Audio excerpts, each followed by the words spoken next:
Hope I remember to update the information before I click start. Okay, so birthday stream time. It's cool. It's been a good birthday. I think I'm just gonna redo the prologue just to give a quick introduction of this game because I know it's a pretty obscure one. Did I say epilogue? It's a prologue. Whatever. The kingdom had lived in prosperity and safety, so it had been many long years since the king had last called upon his band of epic heroes. But now the roads were growing restless again. Strange creatures roamed the lands, and stories of wild monsters spread like wildfire. The king sent out a call for his trusted heroes once more. Apparently he just was about shouted it out a window. Excuse me. I got a smoothie, and the little seeds from the raspberries are tickling my throat. Grown up on the stories of these heroes and their epic adventures. Unless I have a chance to meet them in person. If we're on the crossroads, I might catch up to them. So, you press the right stick, and then you press R, and you move around on the little map down there on the right. The bottom right. So you press the button to ready your hero, and then you press confirm, and then you attack. You see Tam is a rogue, or, kind of, class names are kind of ambiguous. It's actually more about how many hits they do than the actual class. So, Tam is in the class that hits 3 times. So she hits 3 times. It's very nice.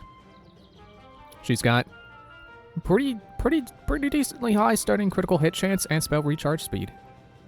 So she kind of is a little bit of a jack of all trades sorts. Yeah, you just hit an enemy until they run out of stamina, and you don't go over. It's like The Price is Right. You gotta get as close as you can without going over. I just realized my chat's on the wrong side. Hang on, let me drag the window. Just real quick. Tiny preview window, ha! That's fine. Moving the windows made the preview tiny, but I had to, stretch it so it's not tiny. So you gotta get the stamina broken, and then you can attack his life points directly. And now we have Tam's starting spell, Double Strike. It doubles the amount of your strikes. Who would have thought? It's a very, very good utility spell, and a spell that you will almost always have on you. Almost. There's like 1% of the time you won't have it. But yeah, there you go, demonstrating its ability to break stamina. But don't be misled, like I was. It's not exclusively for breaking stamina. The young rogue decided to rest at math. the crossroads, hoping the heroes might pass her by. There's more than one way to count In the up to a meantime, number. Other travelers were on Math. their way towards the crossroads as well.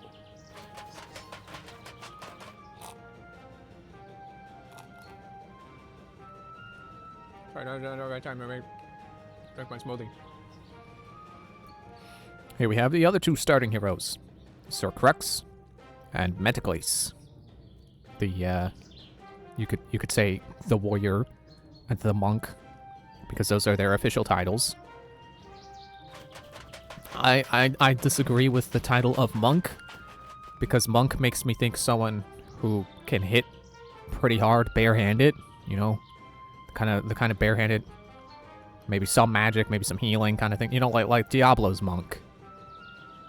Well, he's more of a mage, but he's not called the mage. I guess because there's a magician, and it's not him. He hits twice, and then you switch over, you send Crux down the same lane, and he hits 1 time, and hits pretty hard.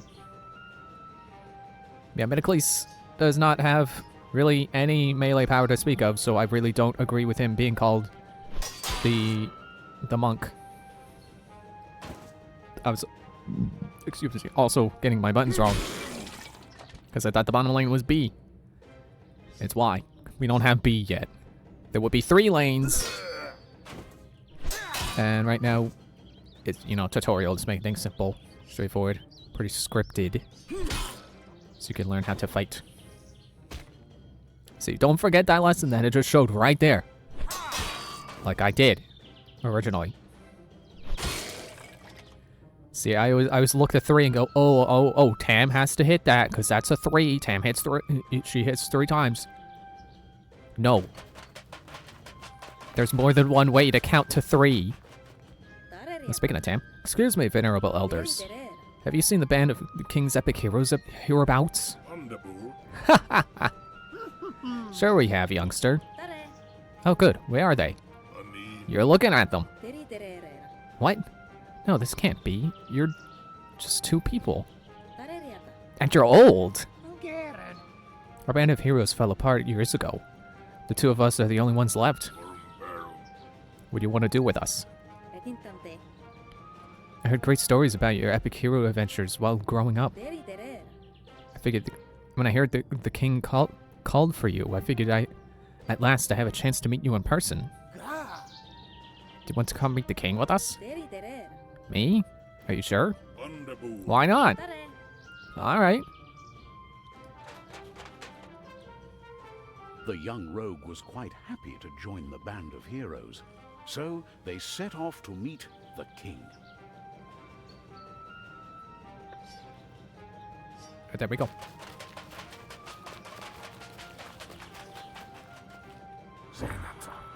Heroes. Proceed.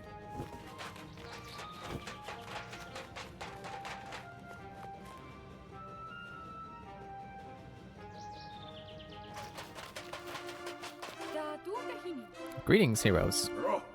Heroes, glad to see you're still alive. Your Majesty, how may we serve?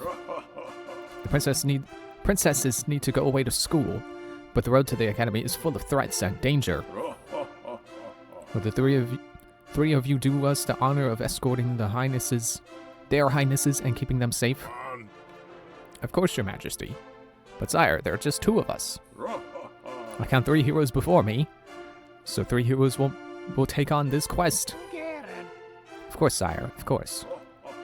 Be well, ladies, and the best of journey to you. Yes, father. Oh. The 2 princesses joined the party, and soon all 5 of them were merrily on their way towards the academy. But none of them were truly aware of the dangers that lay waiting.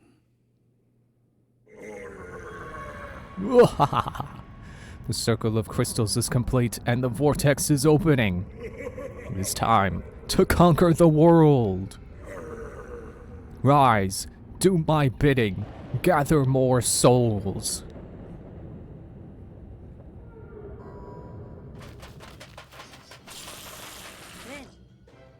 Enemies so near to the castle. It's bad, right?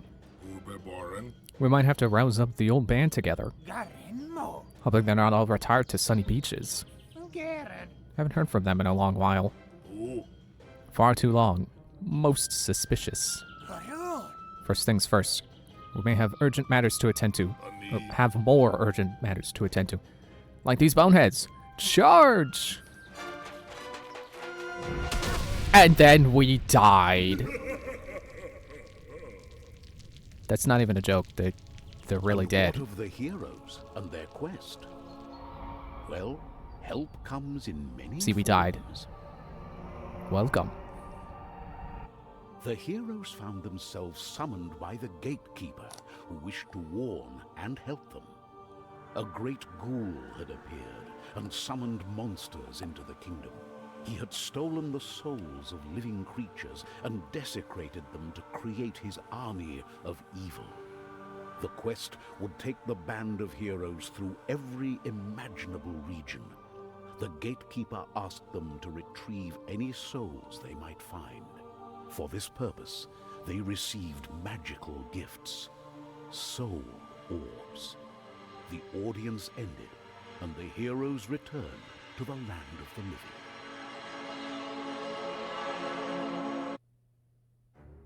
And then the game starts. So, I don't know who I want to pick. There's always a problem when I'm starting a new run. It's like, who do I want to pick? Because I always feel like whatever answer I land on is like, I play with that character too much.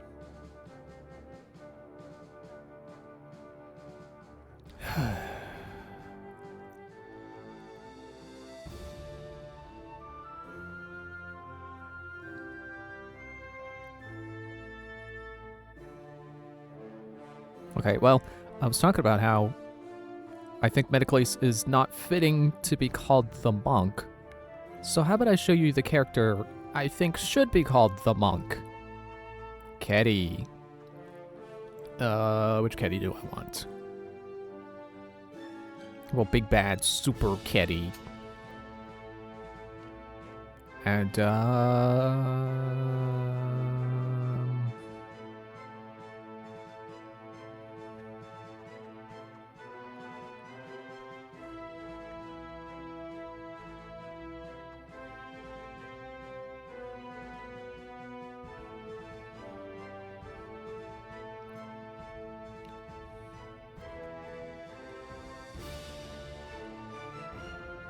Zakwas. So as you can see, this row is your 3 hitters. Well, I guess you can't see that part, but you could tell like green, purple, red, so, 3, 2, 1. And so these are all different characters, whereas you can see it goes different characters along this way, but then down it's just different incarnations of them. Which is, for me, it's the fun part. I could see someone looking at that and go, "Oh, that's lazy. They didn't think up that many heroes. They just reused the same characters multiple times." But there are new designs, so I don't think there's anything wrong with it. And I like seeing the same design iterated upon. Also, for further iteration, there's young versions of everyone. Even Tam, who is already the young hero. I don't know how that works. Oh well, who cares? It's just a video game. It's fun. I play it a lot. Oh, that changed my selections. Oops. Yeah, so I think I'm over-explaining things now. It's like, oh, let's go talk about what each of these heroes does. No, it's Tam. She got good critical hit. It's Ketty. She hits hard with her melee. And is immune to fire and poison, which is pretty cool. And Zakwas, he hits hard and is decently fast. Yeah, that's enough explaining. Let's go. I don't have a game currently going.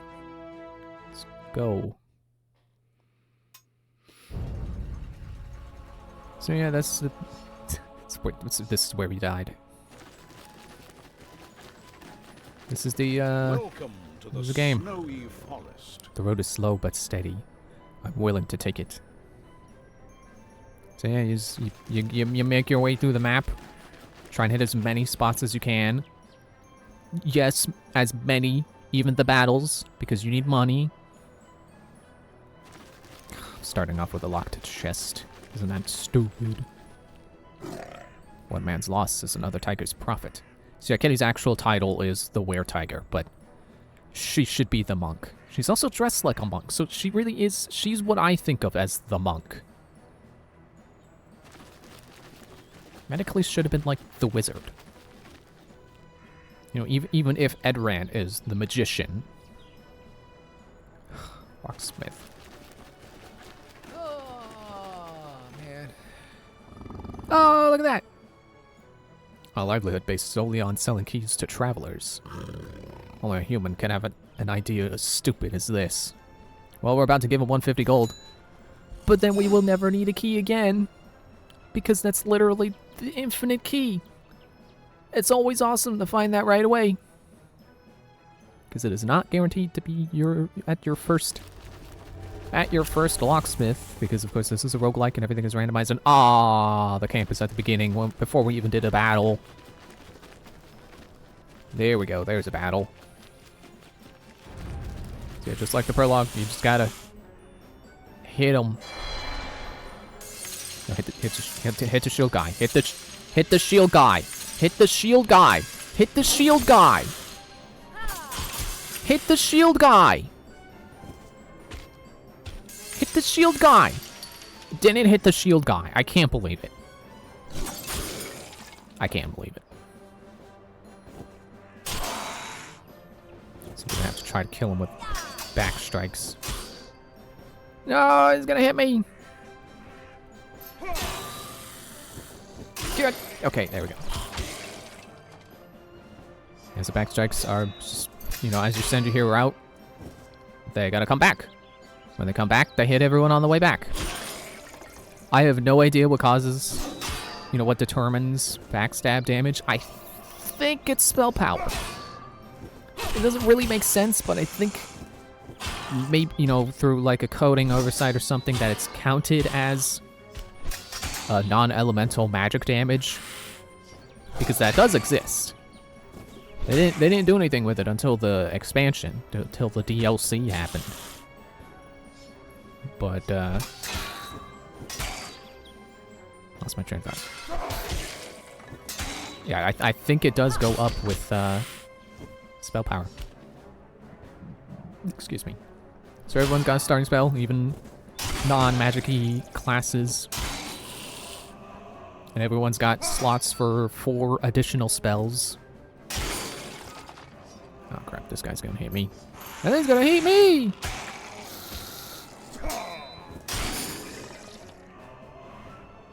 And I basically chose the setup because I knew the starting spells would mesh. I mean, I mostly just wanted this particular Kitty because of high melee damage. But this spell is it's basically a slow AoE. You shoot it at a target and it slowly closes in on their position, but it doesn't follow them. So you can see it didn't hit the guy I set it to. It's a little annoying. It's more of a crowd control kind of deal. And then so I chose this version of Zakwas.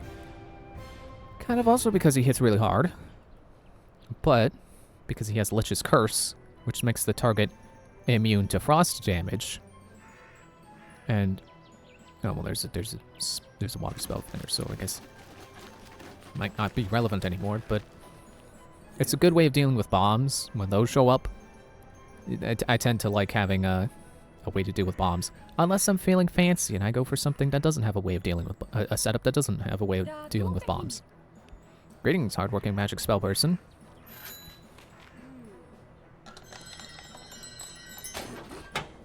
Thank you. Toxic Burst. Not bad. I can put that in Ketty's slot and it gets a spell bonus. Water damage. Then explodes and deals 50 to 80 area toxic damage. And poisons for 4 seconds, except...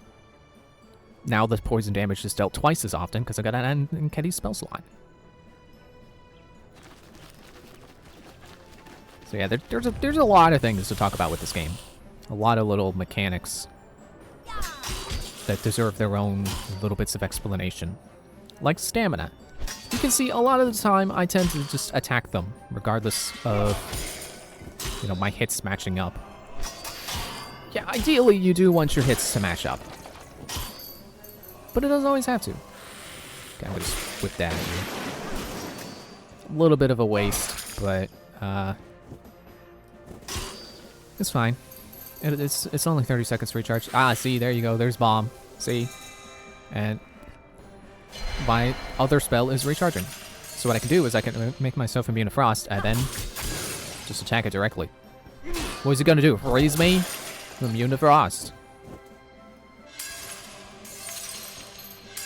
So that's one thing I love about this game, is the way things can work unconventionally like that.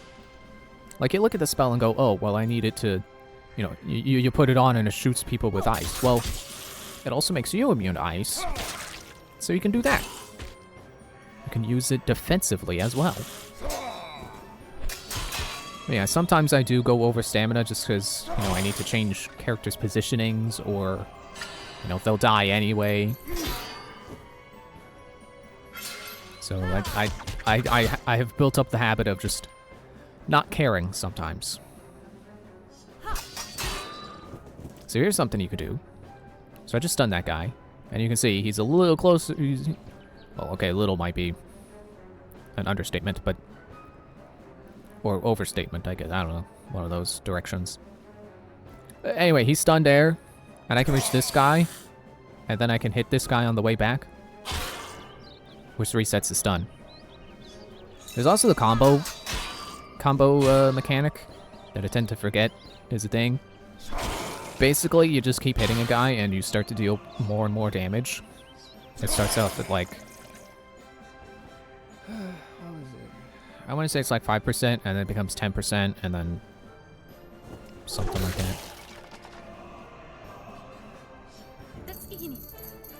What? Was that it? The undead are dead already? If they are re-deaded. Okay, this is basically gambling. You pay a candle to get a random effect.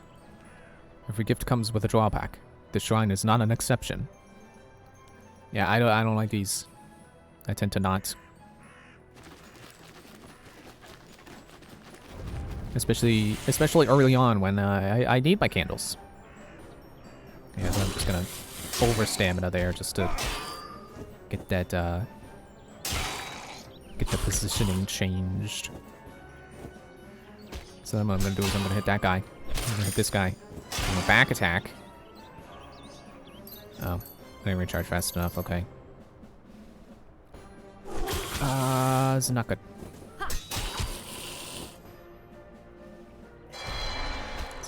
Oh, hit the guy. Hit the guy. Hit the guy. Hit the guy. Hit the guy.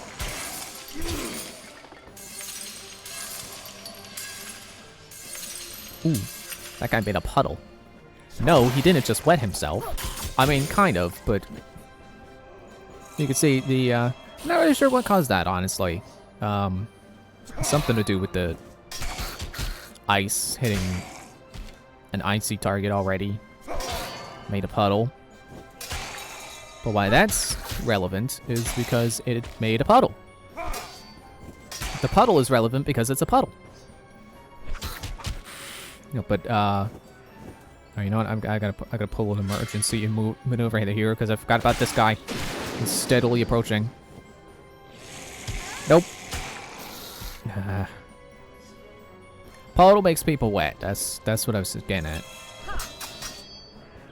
And wet is its own special effect called soak, which makes people wet.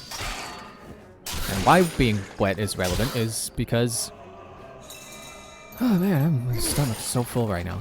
It's so much today.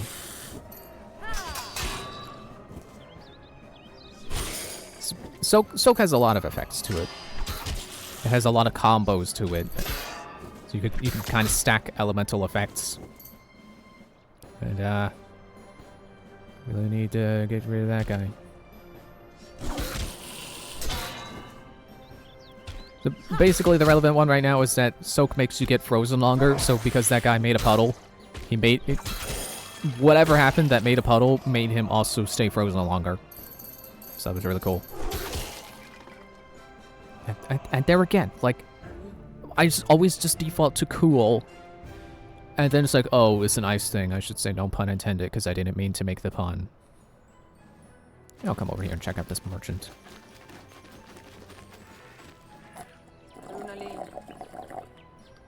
Hang on, let me finish my smoothie.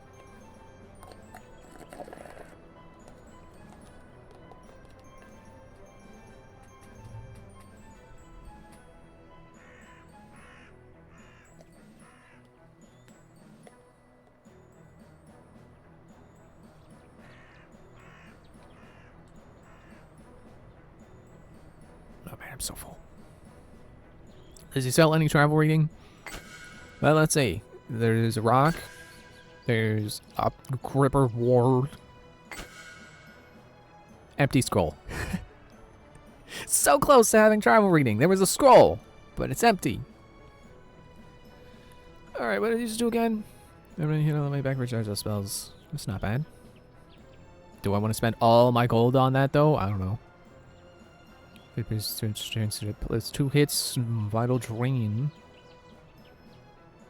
I think that would be more worth it. Oh, minus 20 to melee damage.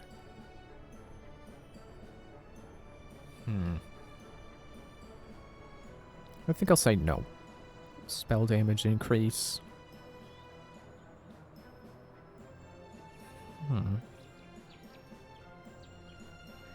You know what?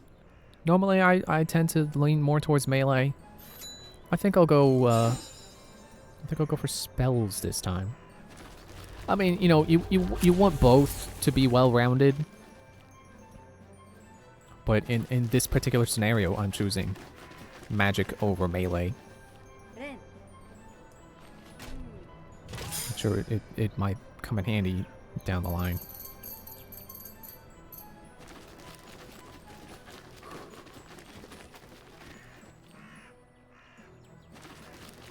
Oh, there's another merchant. Sell any travel rating? No.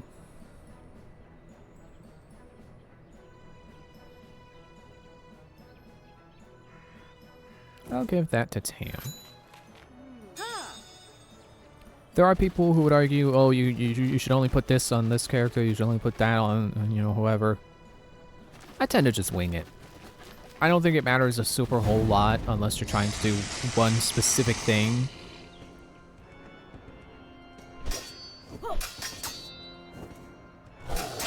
Because, like, you know, that 10% melee recharge speed, I don't know, you could probably argue is better on Zakwas since he's already got melee recharge speed. So, you know, just make his high melee recharge speed even higher. But I don't know anything about that. I don't know anything about which things are better on what kinds of people, other than obvious things like, oh, if your character has high defense, you should keep giving them high defense items to make their defense really high. You know, building into things people specialize in already. When it comes to things like, you know, HPs, like, do you really need more HP on the guy who has a lot of HP?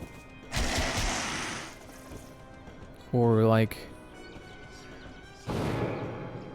speed, or like movement range and Fire Emblem. That, like, that's another thing that I just look at and go, I don't know, what would be better?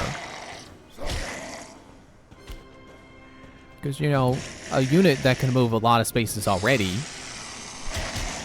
would probably feel pretty insane if you were to give them even more. You know, give them the item that gives them even more movement range. Or you could put it on someone who's slow, because that's like their drawback is that they're slow, but they're probably pretty great in other areas. You know, probably high defense, high attack power, something like that. Welcome to the desolation. Someday I'll return to these desolate hills and write sinister poetry about them. Oh, okay.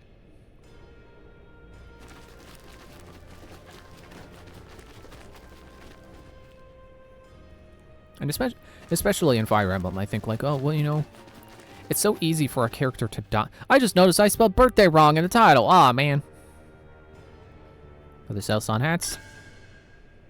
Oh, we got the train bug. That's a good one. He's got monk pants. No hat, but he's got pants.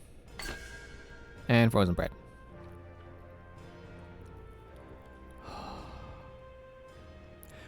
So what's cool about this item is its on spell damage is a loose definition, because items count as spell damage. So if I had, there have been times where I got on Tam where it was specifically an item that dealt, I think it was lightning damage after every melee attack. So I had that, and had, I think it was both of the pants. There's an item also very similar to this that's a little different. That also gives you increased critical hit chance on spell damage. I think it just gives you like 5 crit chance instead of 10 melee damage. So if you have that item that always deals spell damage. You can figure out where I'm going with that. If you got that item that's like, oh, it's 20 fire damage after every melee combo, and you have this, it's always active. You always get that on spell damage bonus. Now, that said, oh, that's after taking damage. And I hit the wrong button, I'm sorry. I'm less excited about this being activated on melee damage, but any item you can do to increase your amount of hits is really good. Because you could imagine, so you got Tam, and she hits 3 times, and she's got that critical hit chance, so, you know, it's basically triple the critical hit chance. Because it's, you know, once every melee, 3 times every melee combo, so it's, you know, basically, excuse me, a 45% chance you'll get at least 1 critical hit. So you could decrease that to 4 by 1 hit. But think of this. Plus 1 hit on Tam is plus 1/3 of her damage output. But you put that on Zakwas, who already hits for about 200 damage. And he gets just 1 hit. That's double his damage output. And then, of course, you could stack Double Strike on that. So it's 4 times the damage. I don't know what other people do, but I'm definitely adamant that plus hits better on your 1-hit guy. Because he already hits hard. So it's already going to go far. But, like I said, that, gotta take damage to activate that. I don't know if I really want that.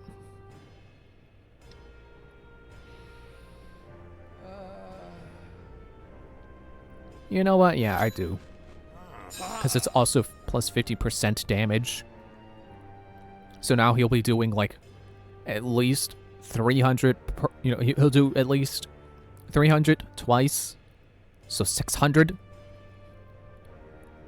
Quite the increase there. Anyway, let's go see what else is going on around here. Yep. Some of these are empty. Some include the rarest items. For 40 gold, you can open one. I don't want to spend all my money trying to get one item. I don't even think that was a rare item. That was just a mediocre item. With, like, critical hit chance, and it's like, after melee combo, you throw a dagger at someone and it poisons them. Something like that.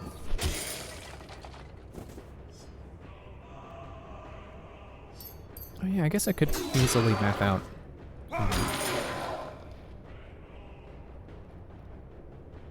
Huh, okay. So, apparently combo damage is, so you can see there the big white number, 212. And then below that, it's like a little orange 22 HP combo. That's the combo system. You deal, like I said, it increases, and apparently it starts at 10%, so that's pretty good. Because again, your one-hit guy is already hitting hard, so 10% of that, you know, that was 22. So you look at that and you go, oh well, he's gonna deal like about 200 damage, so it's probably not gonna kill this guy that's got 250 for health. Well, you'd be surprised what the combo can do for you. And you can see there, for hitting through the stamina, I forgot to mention this, you get minus 10%. But, it's still pretty hard. 62 HP. I'm just gonna throw that around and do more spells.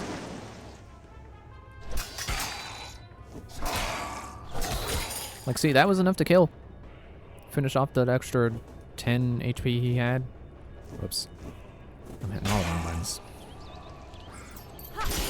Speed that up a little bit.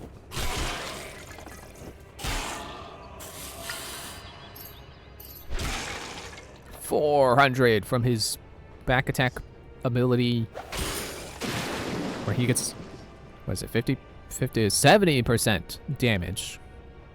extra damage for a backstrike, which you get basically all the time anyway. Oh man, Kitty is in high demand right now.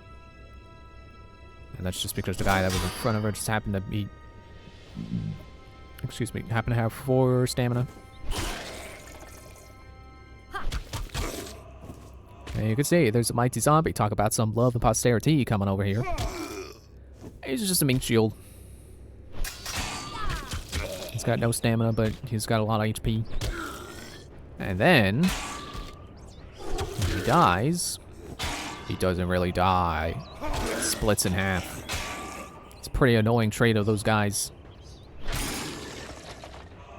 But they're certainly not the worst enemy in the game. Not the most annoying. I'll tell you when we get to those guys. We had one of them in this fight, and I didn't even mention him. If they're all vanquished, we should leave.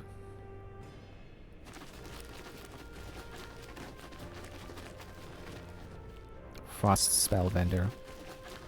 Oh well.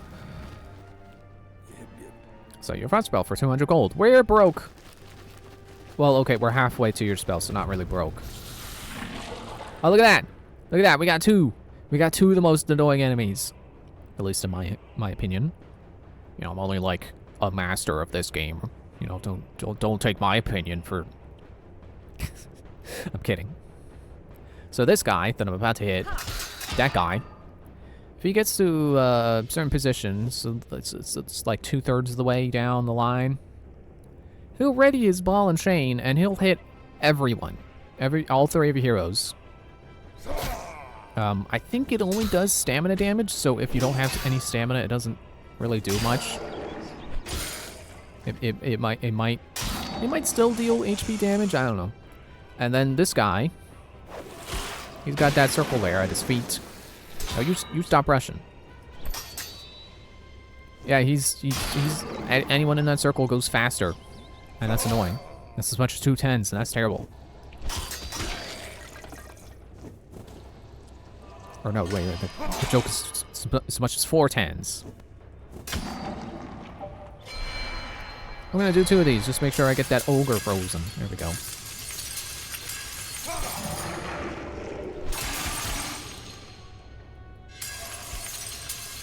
Alright. Is that explaining? Have I done enough explaining tonight? Aw, man, the shield got... Aw, come on. Okay, well, I'll try it again with the Meteor. Thankfully, Meteor is a spell that you can see it's a circle, so it hits outside of the lane you cast it in. And there we go. Back to shield guide. Exactly as planned. Exactly. Exactly. I don't think I'm doing the pop noise right. So yeah, how about that? Pikmin 4 demo. That was really cool. Makes me real excited for the, oh man, real excited for the full game. You know, concerns basically destroyed. Except, can you stop dropping frames? Stop dropping frames. Stop dropping frames. Scratch my nose!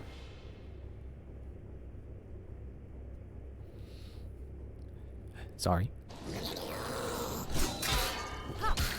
Yeah, basically, concerns alleviated. Like, it's a satisfying game to play. And, you know, I was concerned originally that Ochi would feel shoehorned.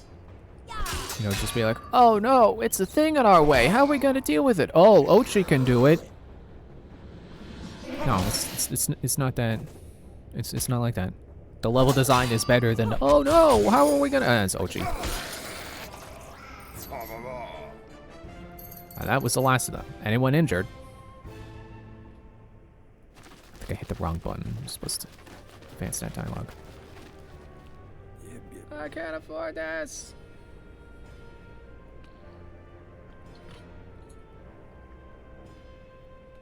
Alright. I'm done. No, I'm not done. Scratch my nose. Listen. What?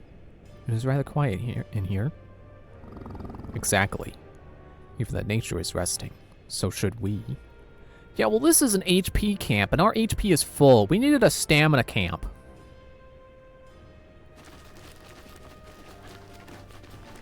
I especially like that Ochi has upgrades. And there's, like, a lot of things, like, a lot of good things to upgrade him with. Upgrade. Upgrade him. I keep wanting to say to upgrade him with. That doesn't feel right, because it feels like to upgrade him with means, like, you know, you buy an item that upgrades him. And that's not what I mean. Treasure chests. Indeed. Oh, it's a tooth. 10 melee damage is hit on the way back. Recharge all spells. Oh, I almost bought an item just like that.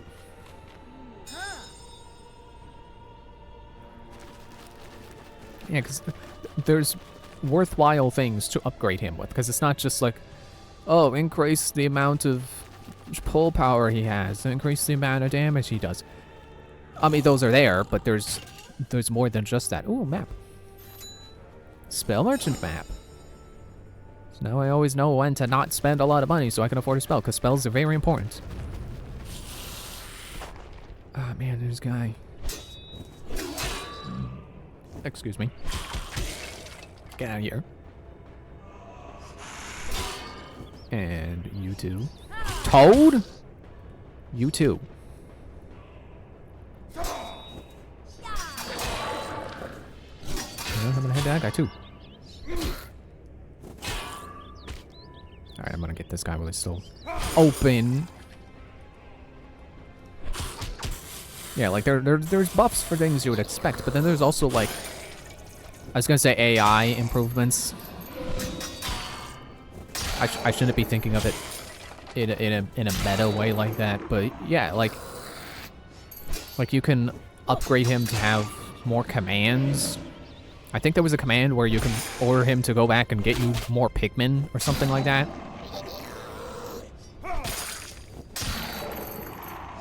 Like, it's definitely an interesting upgrade system. Or, it makes Ochi an interesting mechanic. Because, like, you could do different builds with him through different playthroughs. Like, oh, I think this time I'll make him more offensive, or this time I'll make him more, more of a carrying thing. Like, that's exactly what I ended up doing in the demo. Because they let you play the whole first area, and there was stuff I didn't get the first time, and I hit the end of the demo, and it doesn't let you play more after that. And, oh, I forgot to go back. Oh, I didn't mean to advance.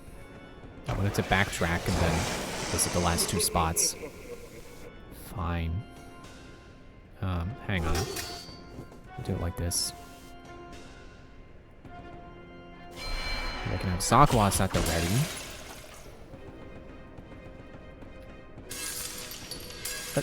But, okay. I wanted to use Double Strike, but apparently in attacking that bomb, Tam lost her spell privileges. I think that's only supposed to happen if you get frozen. And she didn't get frozen, but I think the game was expecting her to get frozen. So it counted it anyway. This game's a little buggy. There was the occasional bug. It's nothing I find too annoying.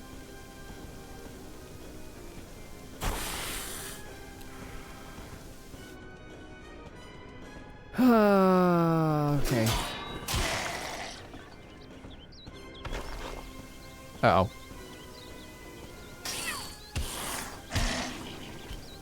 Dang it. Now none of us have any stamina or spells. Dang. This is the worst this fight has gone for me in a long time.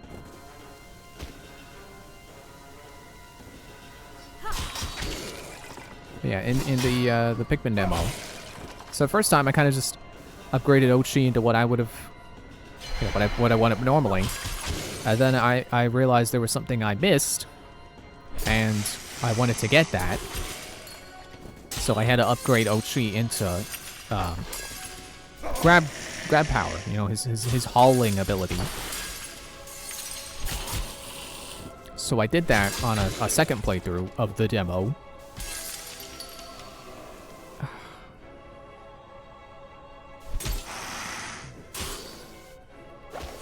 And I ended up, you know, that helped me get the thing I wanted to get.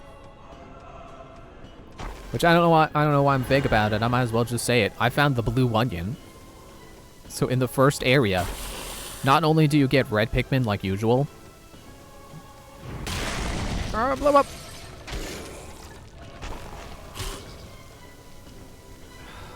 Shoot.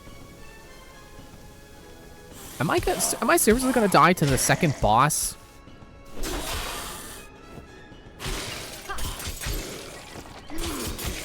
Oh man, I forgot he got the bonus. Because he took damage. Dang it.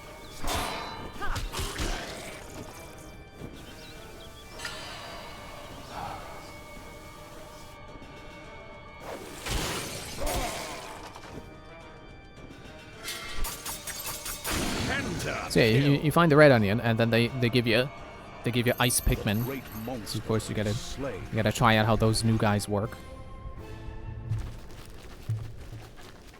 And then, but okay, here's the thing I really liked about the demo. You know, the picture it painted of the main game. Let's see what's on the road ahead. Is that it's not super linear. Like, so originally the game was, you know, of course it gives you red Pikmin. It always gives you red Pikmin to start with. And then it gives, it points you towards a cave, but you don't have to go into the cave. If you do, you get ice Pikmin. So that's where the game expects you to get ice Pikmin. But it doesn't force you to get ice Pikmin there. You don't have to go into that cave. You really want to talk to me outside the concert, you didn't have to, but just because I had an autograph from Matthew, that's my little brother, man. Anyway. I think I quote that song too much. Oh, that guy's gonna stay frozen for longer than I thought. Okay, cool. Stop healing people! So instead of going and getting ice Pikmin, because I didn't even know ice Pikmin were gonna be in there. Until I actually went in there. It's like, oh, okay. They wanted you to go in there because of ice Pikmin. Okay, I see. Instead, I went in a cave and I found yellow Pikmin. But just the Pikmin, not the onion. So Pikmin 4 handles Pikmin a lot differently than the other games. Because for one thing, you can store them in an onion of any color. So if you get ice Pikmin, they don't give you the onion in the demo. They don't give you the ice Pikmin onion. So if they do have one, then you don't get it. Or if they don't have one, then apparently they just go in the regular onion anyway. They go in the red Pikmin onion, which becomes the multi-purpose onion when you find the other onions. Ah, seriously?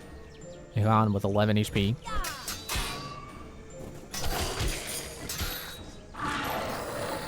So yeah, Pikmin can just go in whatever kind of color onion. So if you find, you find ice Pikmin or you find yellow Pikmin before you find the yellow onion, which I think the game expects you to do, because you need to get down an electric gate to get to the yellow onion. Well, get to the area that has the yellow onion. So I don't know, there might have been another way up to that area that I didn't see.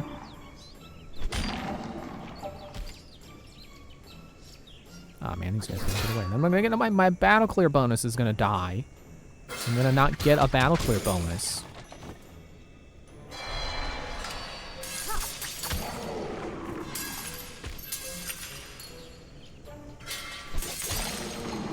No, they didn't get him. Okay, there we go. Ta-da! Another undead assault force may now rest in permanent peace. Excuse me. But yeah, I thought that was really interesting that the game was like, hey, go over there and get ice Pikmin.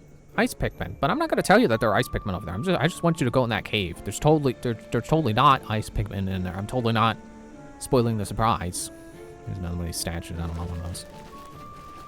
But I was just like, nah, I don't want to go in there right now. And I found yellow Pikmin instead. It wasn't like, no, you have to find ice Pikmin before you can get yellow Pikmin. It let me do that. And then, you know, I used the yellow Pikmin to get the yellow onion. After taking damage, 20% increase to dodge chance.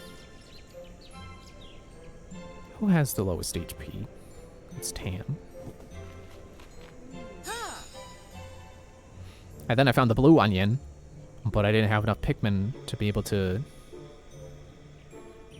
Well, actually, my like I said, the original playthrough of the demo I did ran out of time.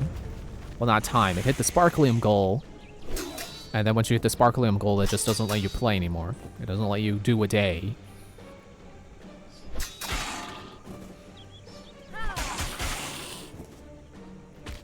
So I did another playthrough, and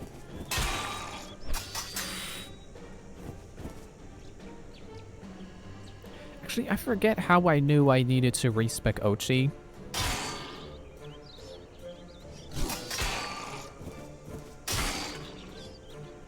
I'm trying to remember that, but I guess it's not relevant. No one cares. So what I ended up doing was frames.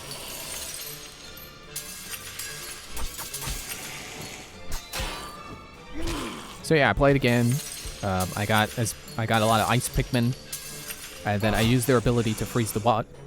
I think that's what I was thinking was, you know, when I restarted, you know, I did another demo. I was like, oh, I should be able to get across to the blue onion. I don't need blue Pikmin to get the blue onion just because there's water. I can have ice Pikmin freeze the water. Well, the thing about that is that it takes 30 ice Pikmin to freeze that water. So I needed to get the ability to, you know, I needed 30 ice Pikmin. And I needed the ability to have 30 of them on the field, because here's another interesting thing the game does about Pikmin. Your limit, it has to be increased. You don't get 100 anymore. The cap doesn't stay at 100. They brought it down to like 20, and then you have to find these things called Flarlicks to increase your cap by 10 per Flarlick you find. Which does, you know, I can see how people would not like that. You know, veterans of the series, maybe some speedrunners or something. I think it's awesome, because it really shows that they were thinking about the balance of the game.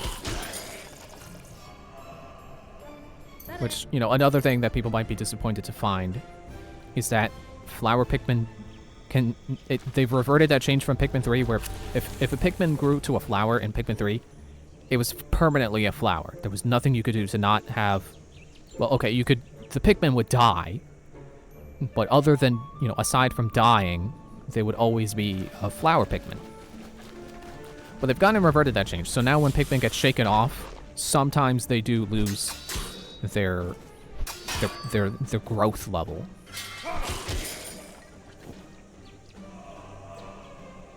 So again, it's them reevaluating the balance of the game, because Pikmin 3 did kind of throw that out of balance. I mean, I thought it was fine, but, you know, I could see how they looked at that and went, well, now, you know, now you always have, you know, a full party of flower Pikmin really easily. Because really, the change they did to Nectar, where it's, you know, you can't have a giant blob of Nectar drunk up by one Pikmin, but it's always a set amount of Pikmin that get Nectar from the blobs. That change alone is enough to really, you know, I think that really justifies them going back on the permanence of flower state. Nope, no, not that.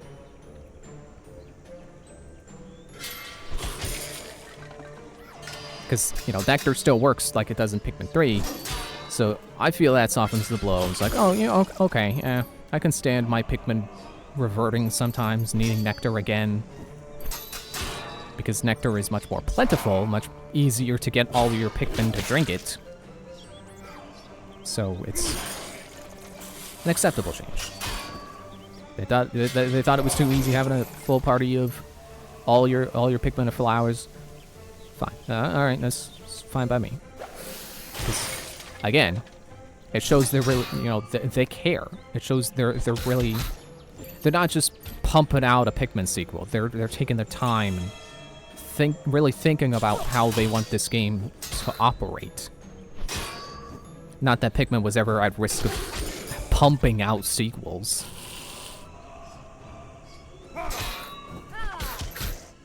But you know what I mean. It shows they care.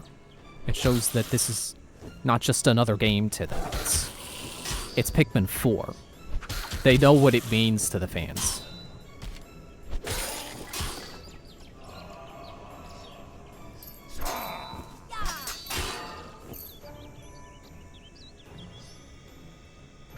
And it is funny how when the game was first shown and we got that taste of like, oh, Pikmin 4 is gonna have caves. It's gonna be to Pikmin 3 what Pikmin 2 was to Pikmin 1. That thought that Pikmin 4 is the Pikmin 2 to Pikmin 3, which sounds weird and confusing, but it's weird how true that ended up feeling. Battle is over. Finally. And I really need some water.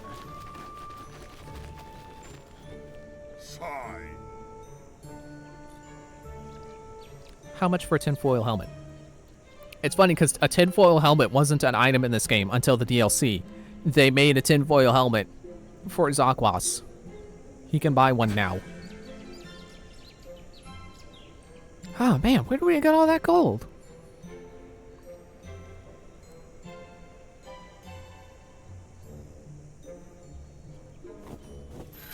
Yeah, just something about Pikmin 4 just like, this is like if Pikmin 2 were made today.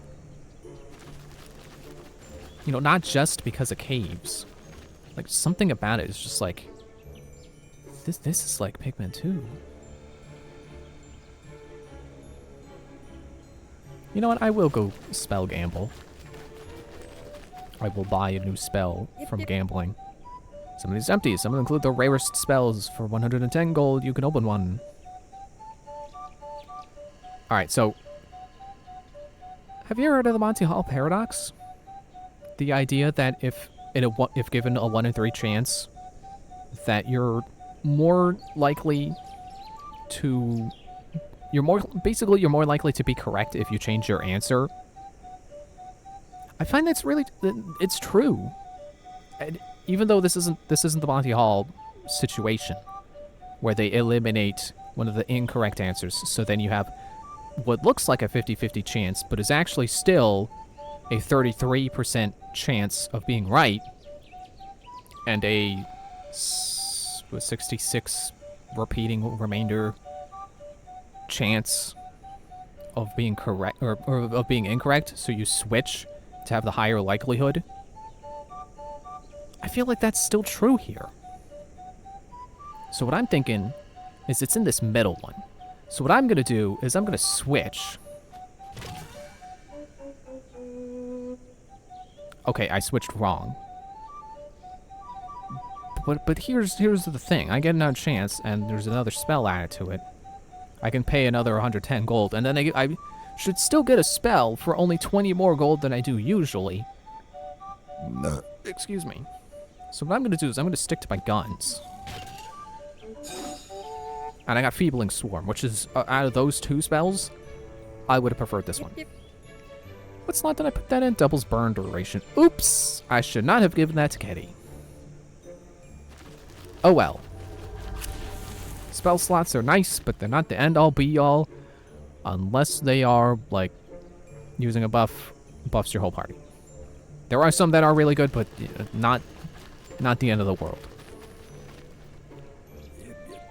What was I saying about Pikmin?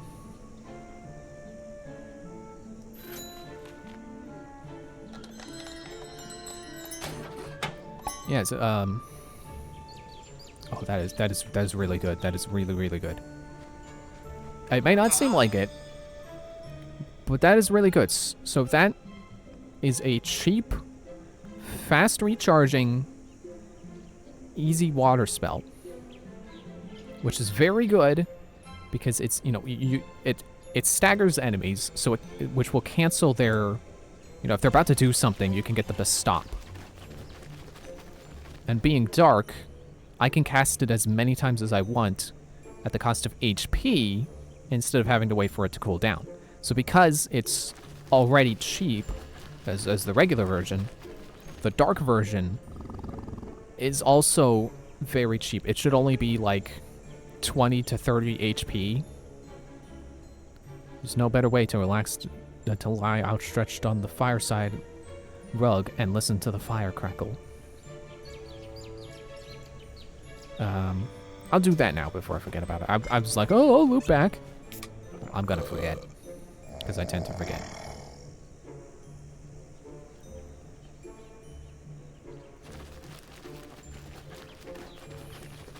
Yeah, I found it really interesting in the Pikmin demo that there's like not really a need, not a particular order you get things in. Treasure. We better salvage whatever we can, whatever the chests contain. Because blue Pikmin, there's probably a cave somewhere where you can get blue Pikmin for free, and then you can come back to get the onion more easily. You know, you can do it without having to spec Ochi into to grab, or having enough Pikmin. I guess that's another thing, is you could also wait till you have enough Flarlick to... Hang on, let me think about who I want this spell on so I can get past this screen and stop sitting here.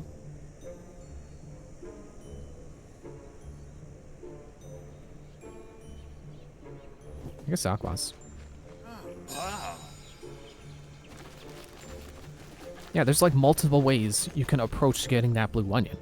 Like the way I did it, like I said, I did 30 ice Pikmin, which left me with 10 from the 2 Flarlicks I had found in the demo. And then I upgraded Ochi to have 10 pull power. So there you go. There's the 20 you need to get the onion across the ice.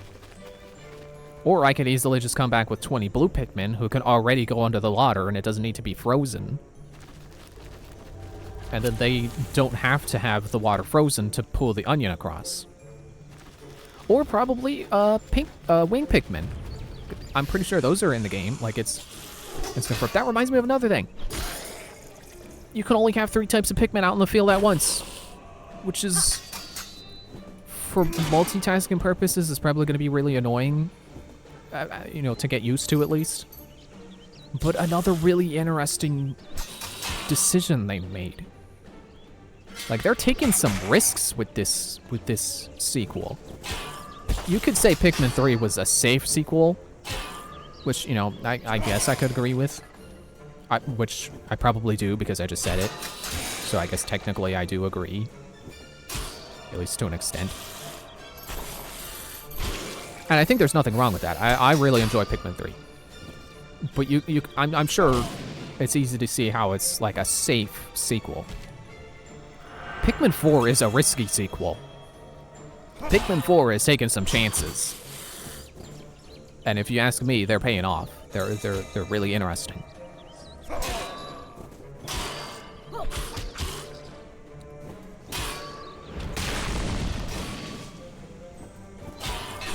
But what was I saying before I remember that thing? Yeah, like there's a way you could get that the blue onion. Wing Pikmin, they could fly right over the water. They don't need the water frozen.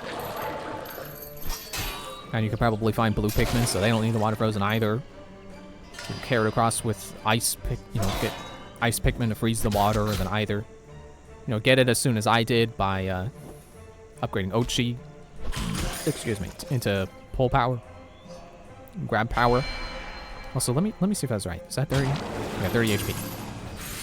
30 HP out of 680. That is pretty cheap.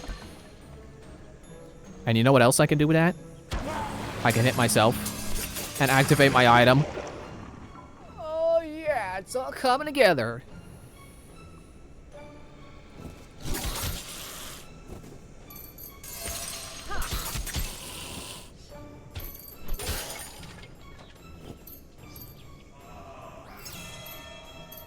And then, yeah, you could keep losing my train of thought here. Of course, the last way I can think of you could get that blue onion is you just simply wait till you have enough Pikmin, you know, until you can have 50 Pikmin on the field, freeze it with 30 ice Pikmin, and then have the other 20 carry it across. So I'm excited to see if that ends up ringing true for the rest of the game, where you could get so many different things in different ways. I mean, you know, probably not everything, because, you know, it's like, oh, there's a treasure up there on a high ledge, you can throw yellow Pikmin up to get it. Well, no, because, again, wing Pikmin, I'm pretty sure they're in the game. The skirmish was not a very taxing one. Hopefully we'll encounter more worthy opponents in the future.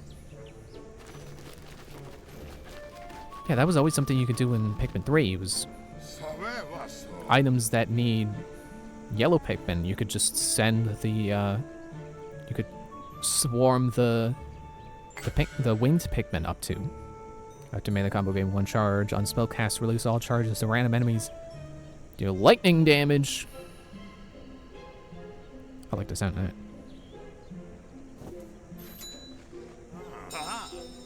Ah.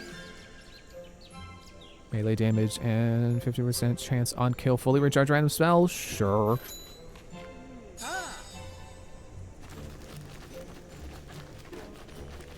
Yeah, I'm looking forward to seeing, at the very least, how open progression is in Pikmin. I'm not gonna sit here and be like, oh man, this is gonna be the Breath of the Wild of Pikmin, where you can do any puzzle any way you want.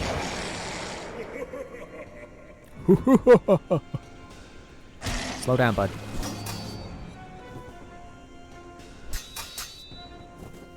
Okay, that's not gonna fly.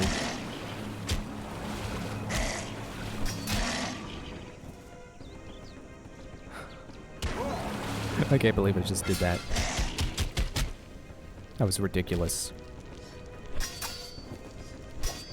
That's not something I tend to do. That was pretty cheap of me, if I do say so myself, when I do because I did. But you know, that's, you know, there's nothing saying you can't do that if you got the means. You gotta take every advantage you can get in roguelikes, right? The great monster is slain. Halfway done already. It's pretty cool. Welcome to the desert. I'm not sure which way we should go next. Suggestions, anyone? I say up here. And we're going up here, because I'm the one in control. I have the controller. Ah, temple. Those don't do anything anymore. Originally, you would come here with a party full of young heroes, and you could go to the special sky area and unlock items for the young heroes. I got all of them, so now these portals don't do anything. It's a bit of a shame I can't revisit the sky temples just for the heck of it. But I'm not too torn up about it.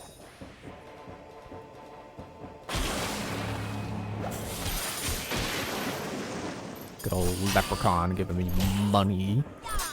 Money due onto me, which I will collect. Yeah, I could just hit him with the feebling swarm.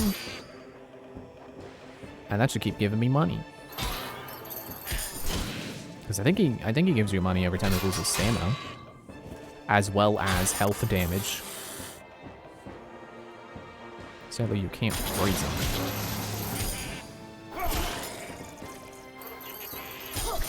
Okay, things are getting a little too spicy for the pepper here.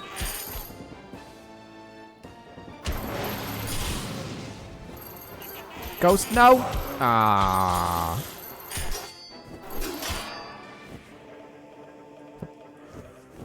There we go.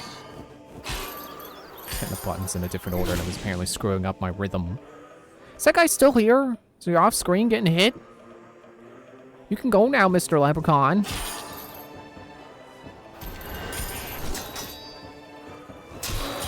Now, the Pikmin, I will say, the Pikmin 4 demo has given me a new concern. Sort of. So, there are caves in which... Shoot. And then there goes again. There were caves in the game that are Dandori battles. Oh, he's got the multiply. Yeah, Dandori battle caves. Those scare me a little bit because they're basically, well, okay.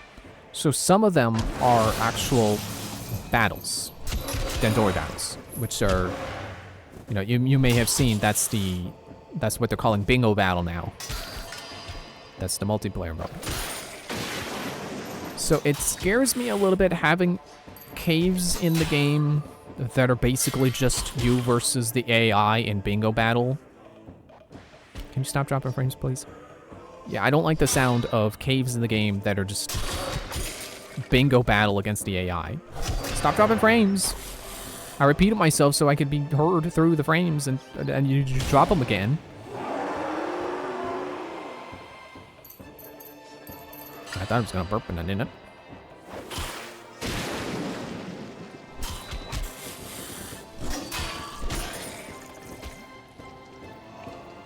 Like, it even shows on the loading screen, like, there's 5 levels of difficulty to the Dandori battles. I'm scared of level 5 Dandori battles. Because I want to be able to complete Pikmin 4, because I've completed at least the story modes of all the other Pikmin games. Except for Hey Pikmin, but no one's counting Hey Pikmin. Hey Pikmin is not Pikmin.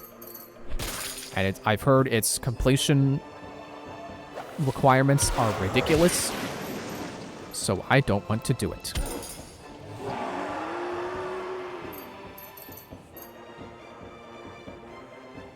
Is that not the last guy?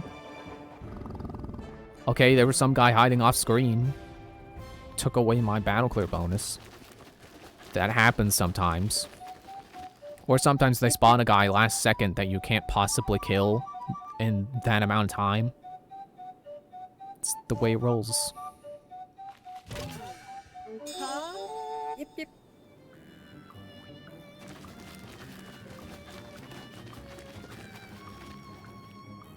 And there's also another form of Dandori battle cave where instead of going head to head with the AI, it's basically just challenge mode from Pikmin 3. Collect all the treasures within a certain amount of time. Those ones I'm less scared of because I think you don't need a perfect on them to get, you know, to have those caves quote unquote completed. I get chills just thinking about frost spells. Oh, and Zakwas can put it right in his slot. Because I got gold on the cave I did. And the, it's basically you get a guy, when you complete the cave, you get a guy that you rescue. So I think, because I got gold, so it doesn't require you to do perfect. It doesn't require 100%. I want to believe that the Dandori battles will be just beat it and you're done. You're completed. Who is the acting treasurer in our group? I would like to make a withdrawal from our cash account.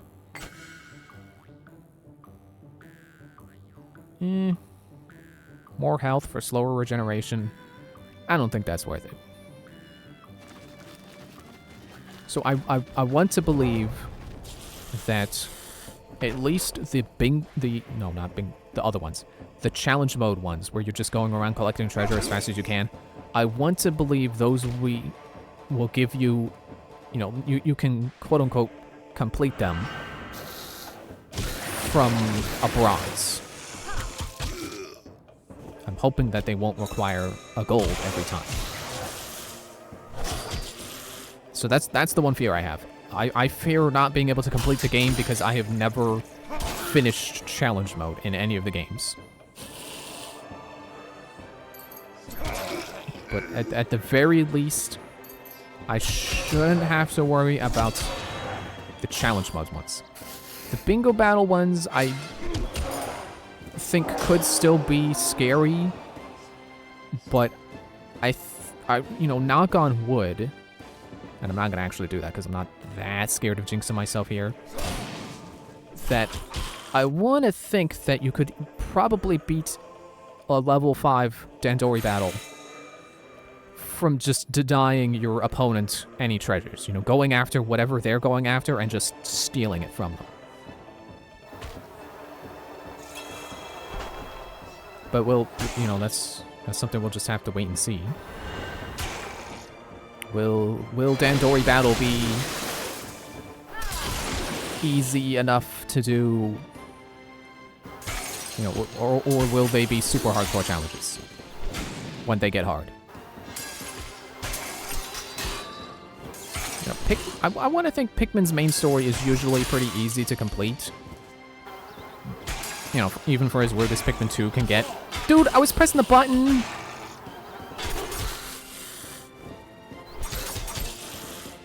So yeah, I want to believe that the game will be merciful in story mode. You know, if there are additional challenge mode challenges outside of story mode, those will probably be hard. That's the real challenge. I will be okay with those being hard.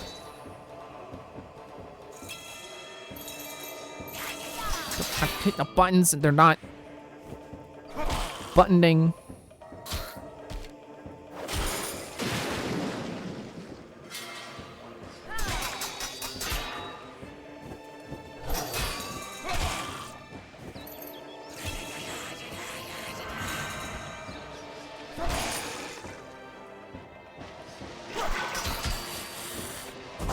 Okay, I need to get this guy dealt with, because I don't know if you know this, that's an assassin. No! Whoa! If he reaches you, you will die. Because he does a lot of damage and is guaranteed a crit with every hit. So again, he does a lot of damage. Double kill. Get it again. For as good of a run as this has been item-wise, I'm doing pretty bad. I'm not paying enough attention to these enemies, that's what's going on.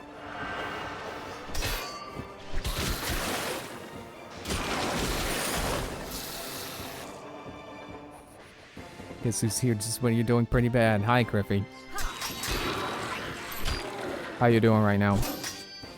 I'm not doing too hot right now, as you can see. I'm just rambling about Pikmin 4's demo too much.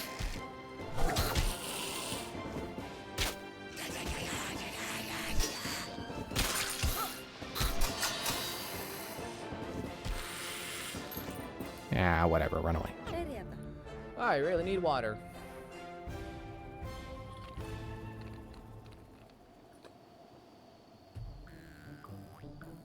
My water bottle is super empty. Having a good birthday? Yeah, I'm having a pretty good birthday. Yeah, you know that thing I already showed you I bought today. I'm super excited to get here. It's showing up Wednesday according to the thing, even though it's not shipped yet, but it's still estimating Wednesday. Perhaps the best way to prepare for the unexpected.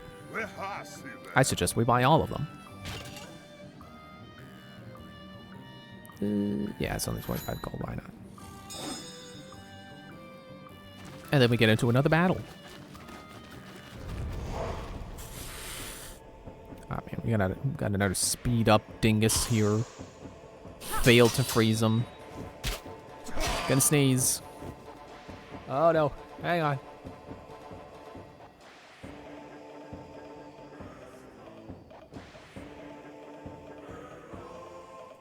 I sneezed. And then I bumped to the pop filter and it went the wrong way. Now here's one thing I love about Katie that I haven't done yet. She's got good melee power.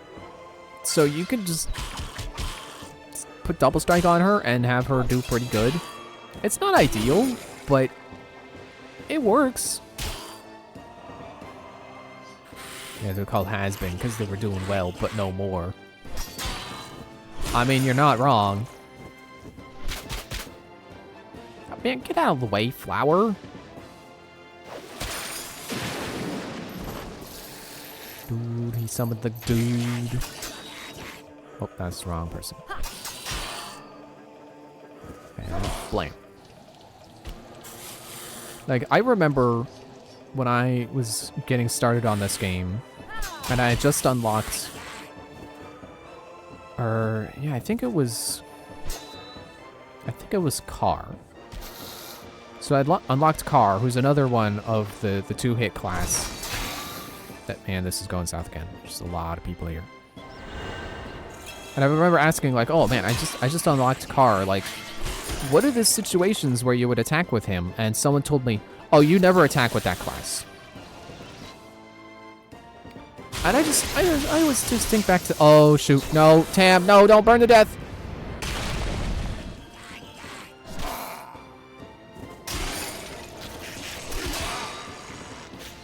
Okay, sure, hit me, whatever. No more fire from you.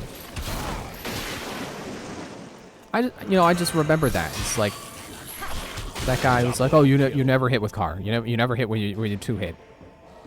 But that's so much going on. You stop with that. We're not surviving this.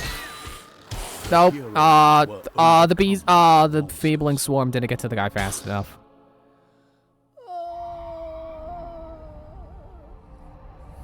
Okay, we'll just try a different hero setup. Yeah, I will not forget how wrong I feel like that guy was. Because, sure, there are characters who are not melee-oriented.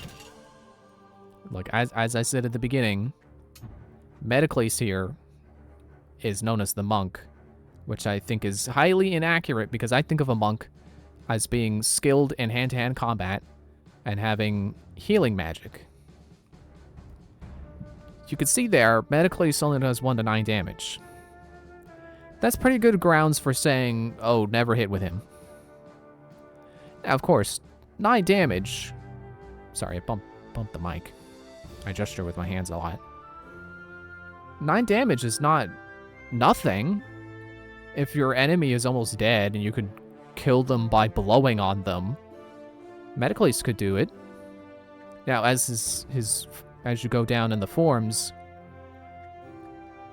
yeah, he really gets weaker. You hand gesture? I want to see that now. But it's hands. You move them up and down and to the sides, just compulsively. It's nothing to really look at. It's not that interesting. Yeah, you can see Metacles, he gets weaker. So it definitely starts to become where you have to literally be able to kill them by blowing on them. But then you look at Favian, 1 to 15, still kind of, not reliable for finishing people. You can't look at someone who's got 10 HP left and go, oh, Favian can kill him. But it starts to go up. See, he's got 5 to 15. Now if he's got 4 HP, Favian could finish him reliably. 8 to 25. If you get lucky, you could finish someone who's got 25 HP left. And then 10 to 30. Not bad. Not super terrible.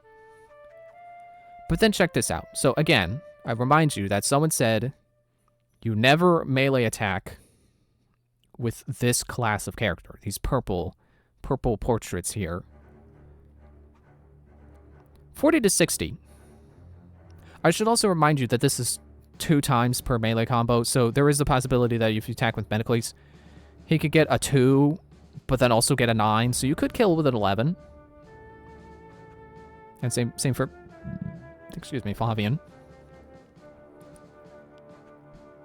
Ketty is 40 to 60. Twice. That's 80 to 120 damage. That's nothing to sneeze at. That is certainly finishing power. If you don't finish them with your orange guy over here, you could certainly finish them with Ketty. And it only gets better. Look at that, 100 to 120 per combo. 120 guaranteed per combo. Unless one hit misses somehow, for some reason. 60 to 70 per hit. 120 to 140. For reference, a class that no one that I've never seen anyone say is bad in the melee department is the green guys. They hit 3 times for 25. So that's 75 to 75 to 85 per combo. No, that's not right. You know, math, 35 times 3. 75 to 115? Yeah, because that would be plus 30, because it's plus 10, and then times 3. Yeah, so 75 to 105. Ketty does better by default.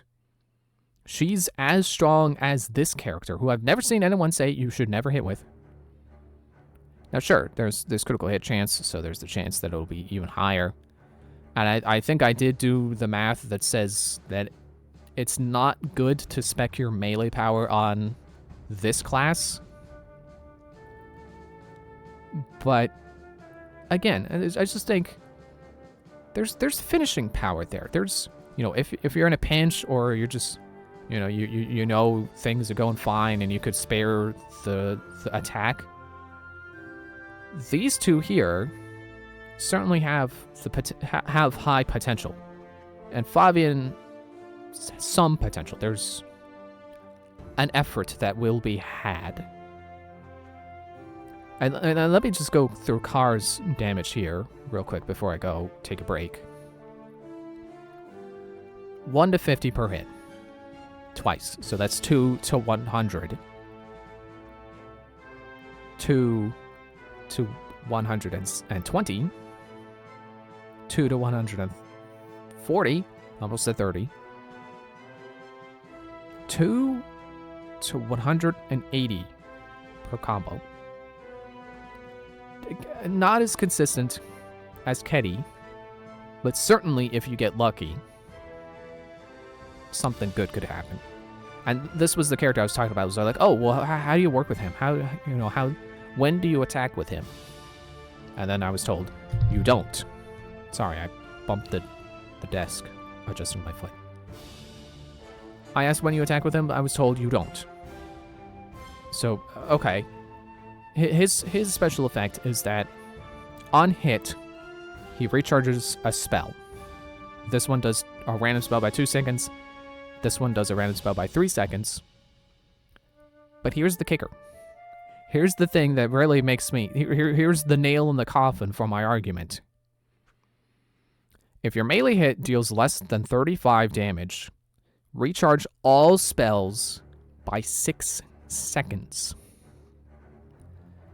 6 is a lot for a spell recharge. 6 seconds. And you have to deal damage. This cannot be to stamina. This has to be to health, which, again, is what I was told. You don't do that. This, and also this one, which is by 20 seconds if you deal less than 45 damage. For some spells, that's a full recharge. Sure, you have to get lucky, but you know, I think there's pretty good room to roll a 45 or less, or 44 or less, whatever it is. I don't know if it deals on the 45. There's 2 chances to roll that 20 seconds.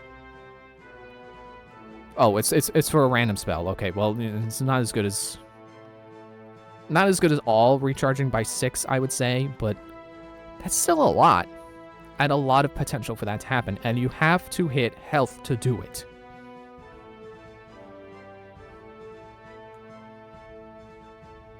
And it's stuff like this, you know, me sitting here pitching an argument against never using these guys for melee is why I feel pretty confident saying I'm kind of a master at this game. Some guy told me I should never attack with these guys, and I'm sitting here thinking, that guy's dead wrong, because I can prove how dead wrong he is. There's not a whole lot of games where if someone told me something, I could confidently dispute it with evidence. If you told me you should never spec into agility in Dark Souls, I would just sit there and nod, because, yeah, okay, yeah, I like defense in Dark Souls, so I don't know, agility is probably stupid. But in this game, I can sit here and explain to you how wrong it is to say that you never hit with these guys. Anyway, enough rambling. I'm going on break. I really need some more water.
Alright, who's ready for more rambling?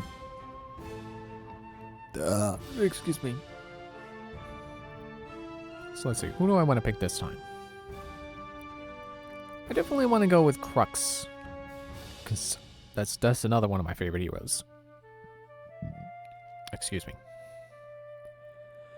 Which I guess you could say like almost half the cast are my favorite heroes, because like I'm kind of fond of Nemesis. Like she does pretty good. She's pretty well rounded.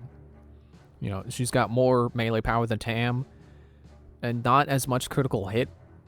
You know, not as much starting critical hit chance, but more starting critical hit chance and spell recharge speed than Thanatos, who's kind of goes all in on melee power. And she starts with 2 spells. So only her and Nemesis, or only her and Thanatos start with 2 spells. No other character starts with 2 spells. And her second starting spell, as you can see, it just straight up doubles your damage.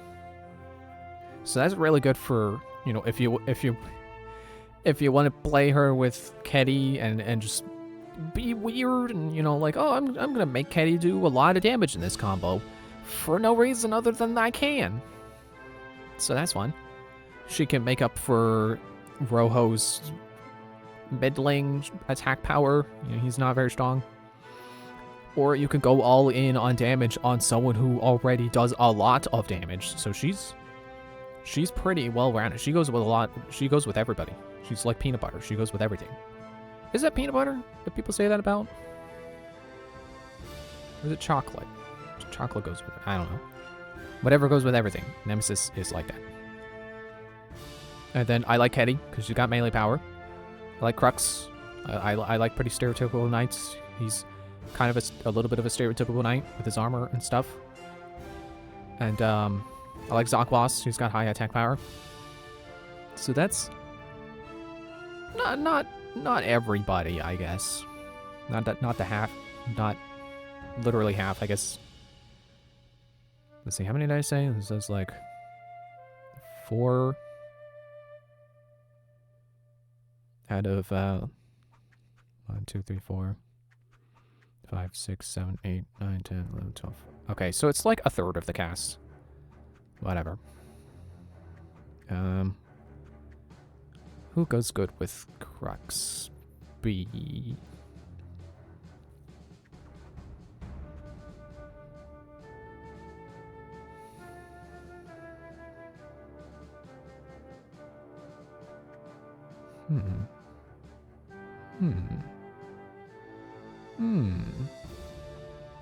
I've got a plan, brewing.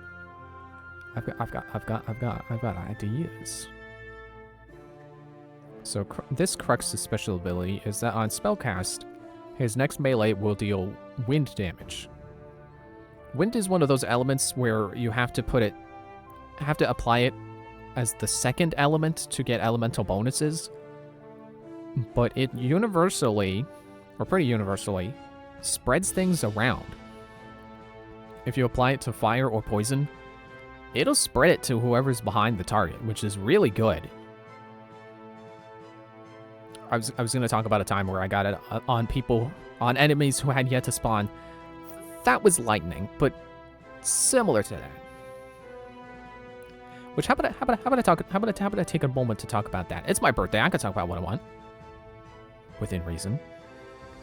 So there was a time where I had a lightning spell that I think it had increased arcing to it. So it's the distance at which it would hit additional targets was increased. Sorry, I think I bumped the mic again trying to scratch my nose. And I had, I think it was this car who starts with, it's called Certain Death. It's just poisons the target for 40 seconds, which is a lot of poison. And lightning also spreads poison around. So you can imagine with a spell that can hit basically anyone on screen because of its far arcing and spread the poison. you can basically spread the poison to everyone. And apparently that also includes people who are off screen. Because I had people, like I was spamming that spell enough where I spread around so much poison, and I believe the duration goes up every time you spread it too. Or every time it gets re-spread to the same person. So I was basically just shooting around lightning and everyone was getting poisoned, and they were taking a lot of poison. Enough to kill them just with poison, which is a lot of poison. I cannot emphasize how much poison that is. Because 40 seconds of poison is a lot of poison, but once you start getting into later areas, you know, maybe around the middle of the game, certain death is no longer certain death on its own. But I had spread around so much poison that certain death was certain death again for everyone, including people who were off screen. I had people dying who hadn't even walked on screen yet. And I had people dying who were underground. Because sometimes enemies jump out of the underground to jump out in the middle of the lane and screw with your plans. I had those guys just dying from inside the ground. You're not supposed to be able to hit them before they pop out of the ground. It was amazing. So what I'm thinking here is, I don't want to play with certain death, because you can poison yourself, and if you poison yourself with certain death, that's pretty bad. Even if you don't die, it adds up. So I think I want to go with a lesser poison here, and,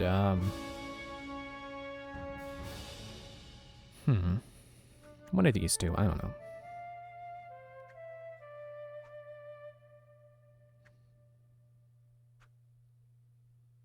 Because this spell recharges faster.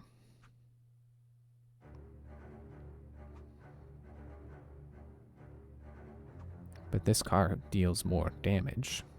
Looking to protect yourself or deal some damage? See, it's funny, Griffey. You got me with that Skyrim quote earlier. I got you with a more obscure one just now. I mean, okay, I wouldn't say obscure, because it's something like all the blacksmiths tell you when you go to buy stuff, but it's still more obscure than literally the intro, which is a big meme for some reason. Anyway, I'll just go with this card. Just throw that spell around a lot. And I'll stick with Tam. So basically my plan here is use the wind to spread the poison. I won't be able to get the wind a lot, not as much as I'll be able to get the poison, but let's try throwing around a lot of poison.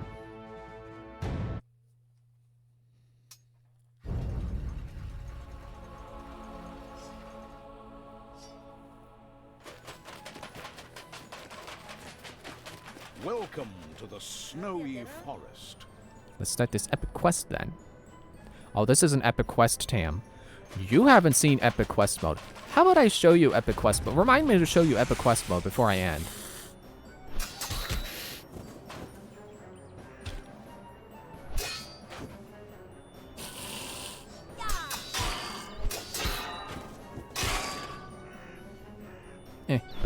I was gonna double strike that guy. How about I double strike this guy instead? Because he's stealing my souls. Literally, that's what he does. His orb, like when you kill people, you get souls, but with that guy around, he gets them. And you don't get them back. Like, I wouldn't call him one of the worst enemies, but he's certainly disruptive.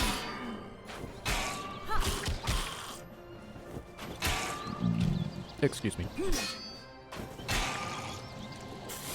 Oh yeah, poison damage also. It ticks up the combo and is affected by the combo. So I could get a pretty high combo going on that guy. And he'll take a lot of poison damage and win.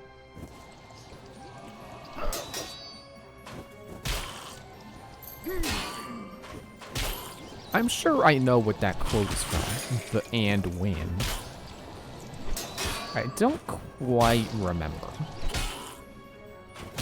I think that's Tim's Donkey Kong 64 Let's Play, but I don't remember for sure.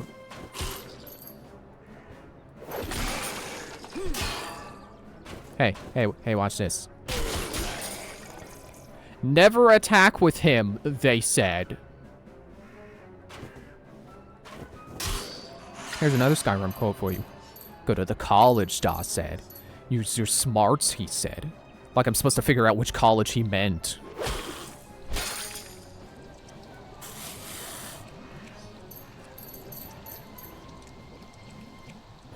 You know, there was another random Skyrim Bandit quote I was thinking of the other day. It was like, there's one that I think some of them sing, like they sing it like it's a song, but then I think if the Orc Bandits grumble it under their voice, like it's not a song to them, it's like an actual thing they're saying to themselves. I kept thinking about how interesting that is. Because apparently the voice directors didn't tell them whether it should be sung or not. Or maybe they were told and the Orc's voice actor didn't get the memo. But I find that interesting. I don't think it works very well as a song, so I don't think it was meant to be a song. But I think the first time I heard it, it was one of the guys who sings it. So, but that, to me, that's like the version of it. I know he's dead. I thought the battle ended and then it just continued? Did it? Was I mistaken thinking it ended and now it's ended for real?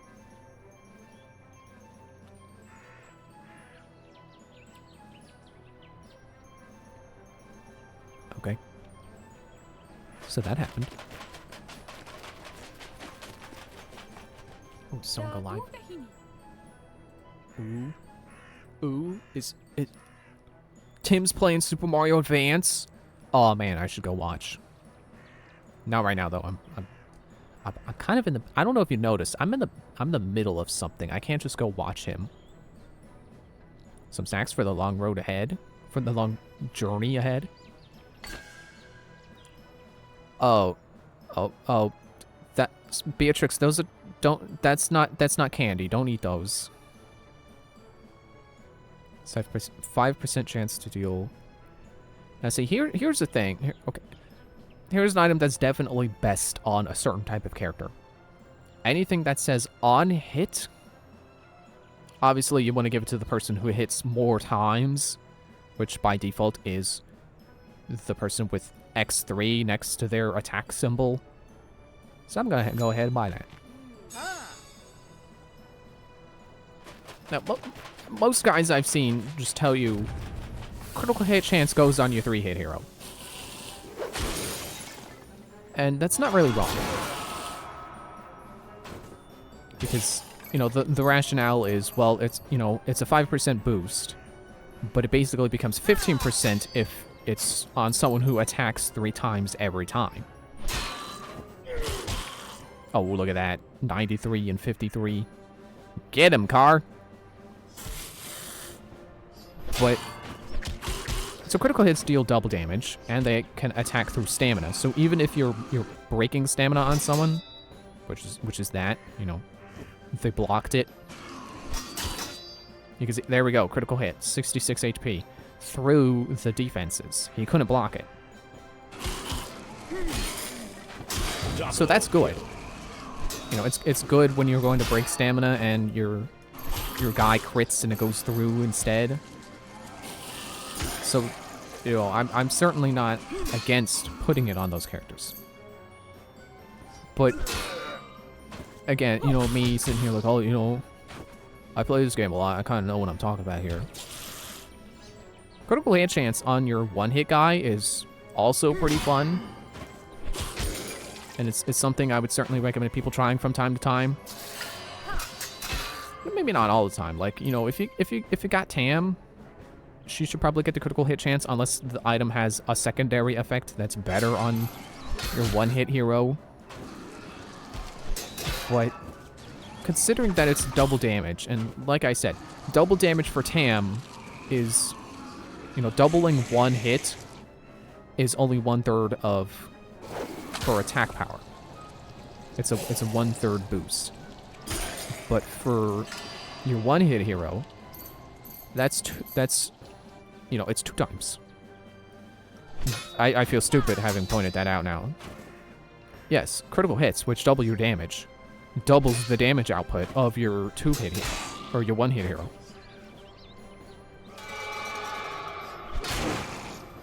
But again, you know, he already hits for about 200 damage. So, you know, naturally that's 400 damage when he crits. Now, imagine you're breaking stamina on a big guy, and suddenly, boom, 400 damage. It's fun. Check all the corpses for loot. It would be a shame to leave anything valuable behind. You know, I've had times where I break the stamina on a little guy who only has 1 stamina, and it crits, and he just flat out dies, and it's hilarious, and I love when it happens. I like sleeping outdoors. Okay, that's the end of that train of thought. Well, we don't need the stamina, so moving on.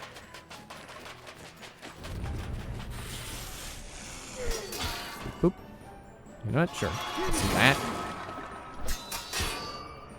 No crit there. That's fine.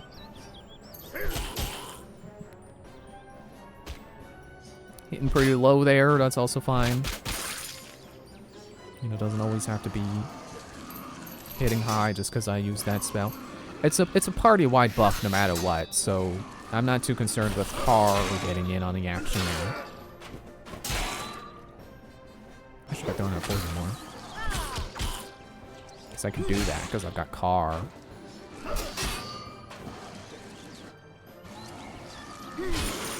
Yeah, there we go. Just a little worried about that guy, but no need to worry.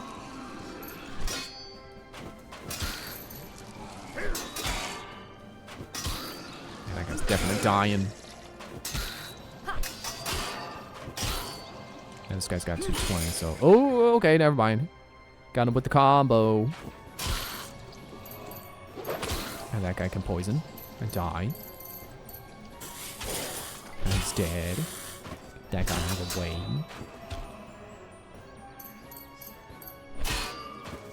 Yeah, again, I will say, I enjoy... I do think putting critical hit chance on your 3-hit guy is the right thing. It's the smart thing. I'm just saying, don't always do it. Don't exclusively do it because it can be fun on your 1-hit guy as well. Especially if the secondary effects are better on him anyway. But I have had runs where my 3-hit guy has so much critical hit chance and so much raw melee power that they just shred people. You know, they just through stamina, because again, critical hits go through stamina. So you set up to break through their defenses, and then oh, they're already dead before you did anything, which is really it's also satisfying. It's about as satisfying as getting a big critical hit on your 1-hit guy.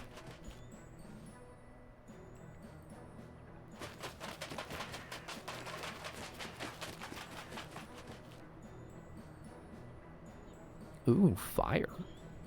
Let me go down to cartographer first. Old maps are fascinating. I'd like one for decorating... Yeah, I read that right. I'd like one for decorating my dorm room at the academy.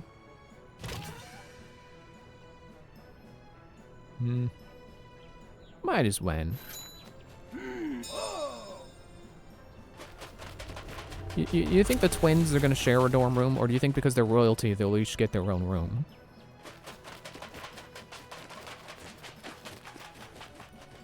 I think I've always imagined them sharing a room, but they really should have their own rooms. I'll sell you a fire spell for 200 gold.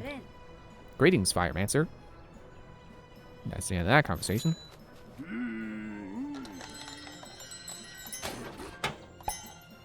Ooh, fireball. Yum. And only 15 seconds. That's so short, I'm gonna put that on Crux just so I can give him his boost. His wind spell. And you know what? You know what's cool? I could throw that at someone and then immediately use Crux to spread the fire around with his wind. Man, I love this game. Okay, let me get that going. I didn't even need to do that because I was just about to do this. Isn't that neat? Oh, he's not going to burn to death before it gets to Tam. Okay. Well, at least Tam didn't get burnt too much from the fire being spread to her. I guess I never really did explain that. Yeah, stuff just spreads to you if you... It spreads on contact, so you can get hurt by your own elemental effects. Like I was saying with poison and certain death. Like if I touch this guy, yeah, now Crux is poisoned too. Oh hey, Tam is immune to poison now. Okay, well that's cool. I forgot that item she has on makes her immune. So that's cool. Now we just need to find poison immunity for Crux, and I can throw around as much poison as I want to do.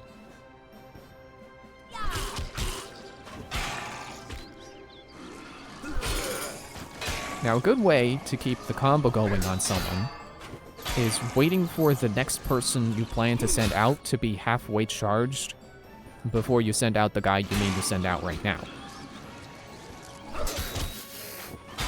Because I think its timer is set up where you could... Oh, no, I lost it. Okay, so it's definitely not... It's not long enough for you to wait for a full recharge.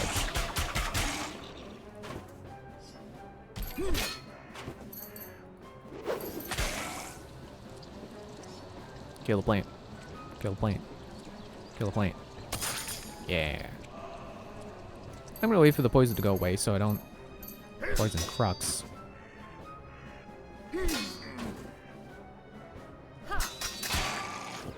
And yeah. The battle's over. Finally. Ooh, a dark spell. Spooky. So dark spell for 200 gold. Ooh, spooky. I forgot she does that.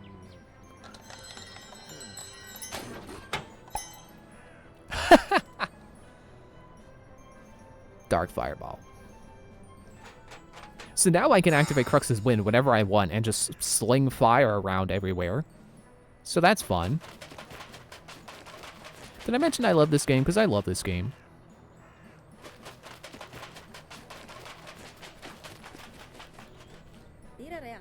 Treasure chests. No Tam, just the one. I see some walls and some ceilings. No, wait. Just one ceiling. Melee hit deals less than 30 damage. 20% chance to cast Quick Strike.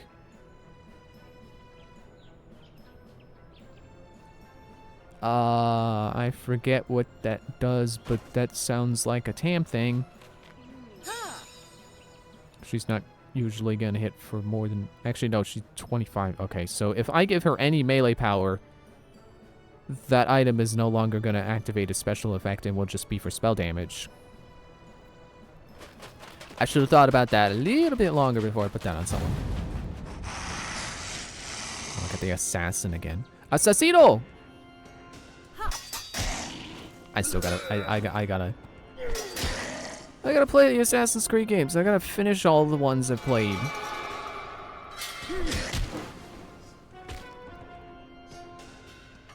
Change lanes. There we go. Get you. Gonna get you. Get.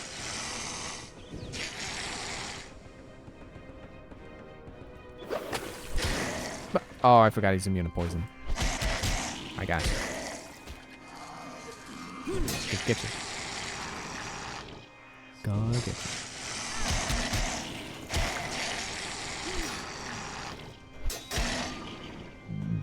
you. Excuse me.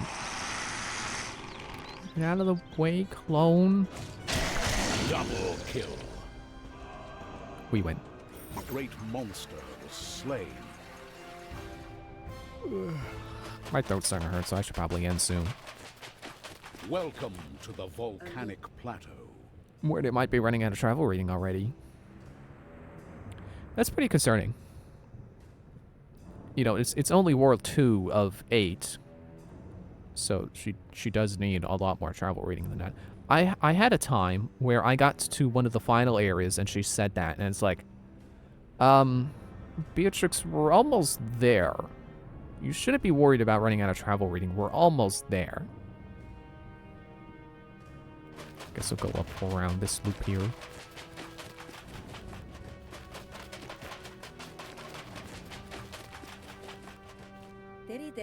Greetings.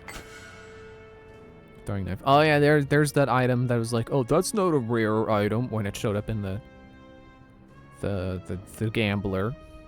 Increased critical hit chance after melee combo knife is thrown. Random toxic. I don't have spell merchants on my map. But you know what? I said it's good. I said it's good. I mean, the crit chance can be good on your... Never mind.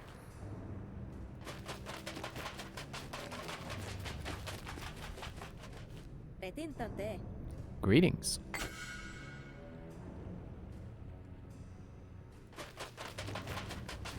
I guess I'm not going to be able to show off Epic Quest mode because I have to start a new run, and I don't like abandoning runs. Ah, lightning, no. Can't afford it.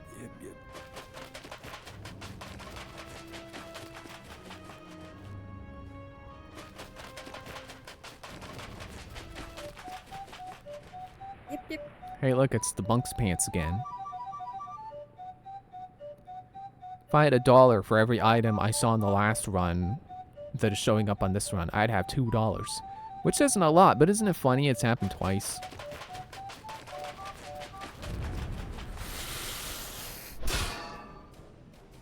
Oh, okay, that knife sure did travel fast. Oh, she got quick strike. Her melee instantly recharged. I wasn't sure what that was gonna do, but there you go. There's what it does. Oh, you know what? I should... Whoosh.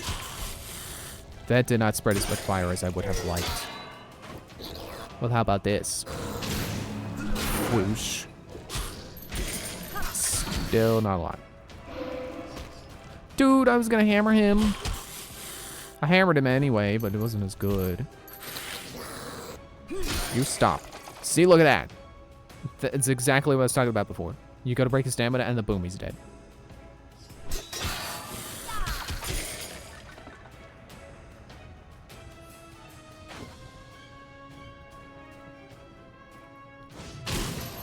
Whoosh.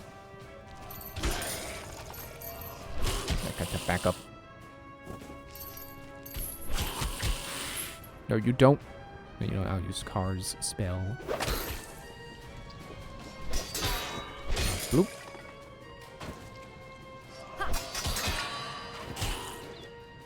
And you know what? How about I throw another fireball? How about I throw another fireball?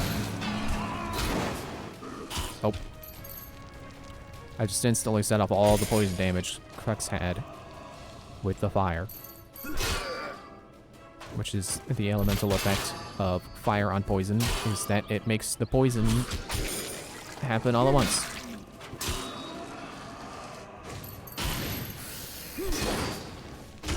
I gotta be careful with Crux's health. He's... Well, I want to say halfway, but 300 out of 500, not quite halfway. Oops. That was not who I meant to send. It's fine. Yeah, I'll do 10. There. And we're done. Everybody fine in the back there? Yes? Yes. Good. Then let's continue. Go this way, because I don't have enough candles. Yep. Another battle. Ooh. I don't know what I'm going at. I don't know what I'm going at. Why I'm going. Ooh. There's no one particularly scary here. It's just a slightly awkward setup, I guess. It's okay. I got it taken care of.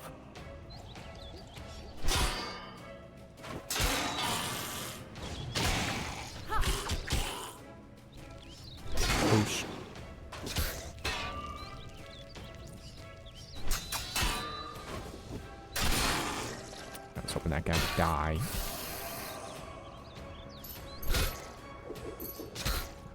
Alright, I'll make him die. You stop. I like how the knife just happens to keep getting thrown at the guy I'm hitting. So the guy I'm already hitting just suddenly takes 20 poison damage.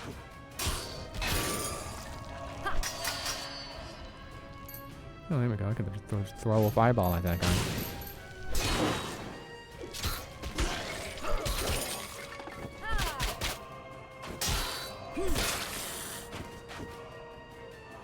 And some poison, for good measure.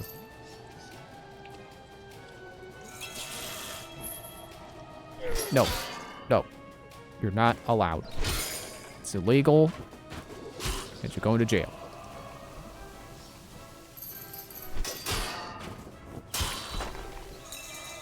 I thought I heard a bomb. Apparently, when enemies spawn in from underground, they spawn in, and then they come out from underground. So they apparently are underground for a couple of seconds before they actually join the battle. And I wish I could I wish I knew how to data mine games. Because this is absolutely a game I would love to data mine and figure out how precisely how all the mechanics work. Well, that was a pointless critical hit.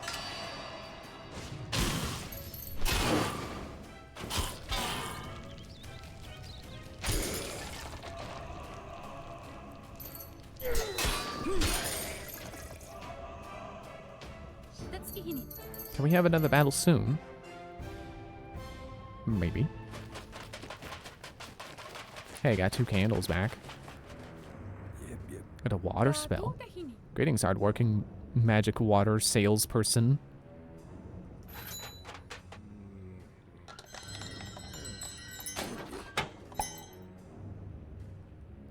Tidal jet.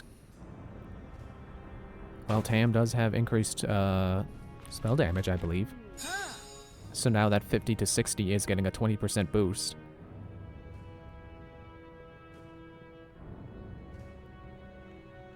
Which is like...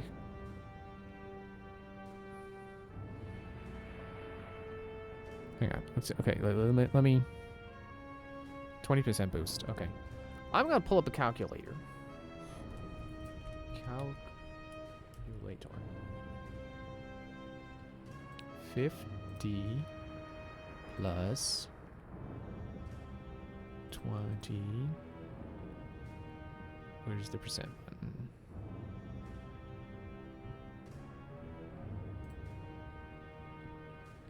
There it is. Percent.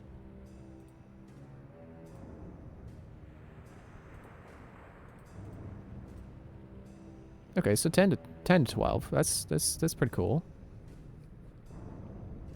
So it's actually 60 to 75, or 72.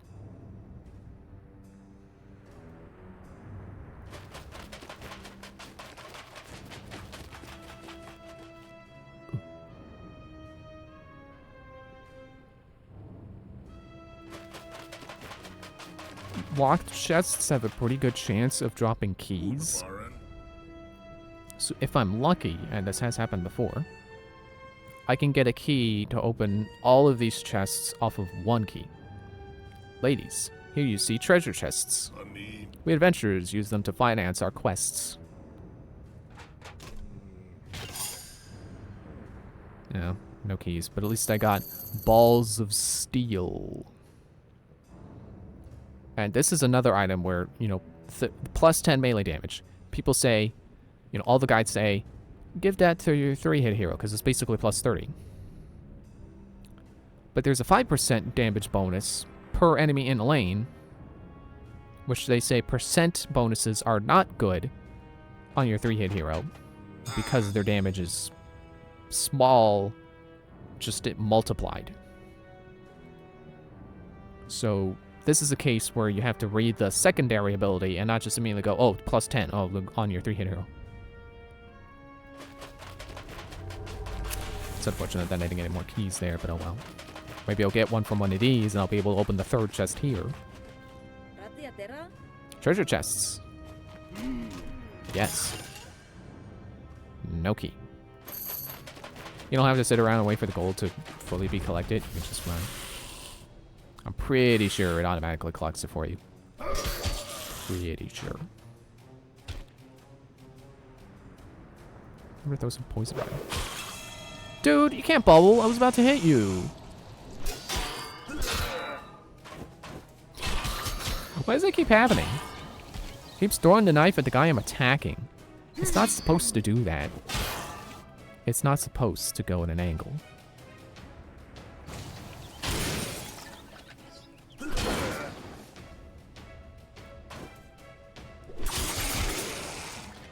You know what? I'm feeling a little fancy. Enjoy. Enjoy becoming ashes. Like I don't like that. I don't like it. Excuse me. Excuse me again.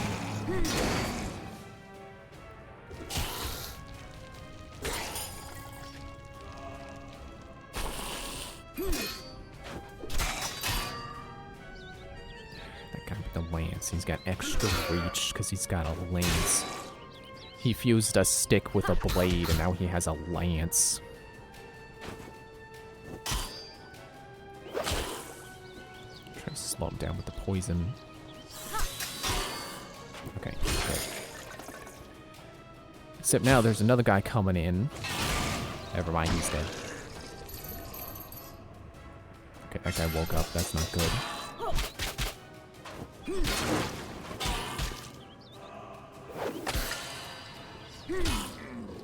Ah, man, you're still alive. Let's just juggle this guy until... Okay, never mind. Until he died, I was gonna say. And then he died.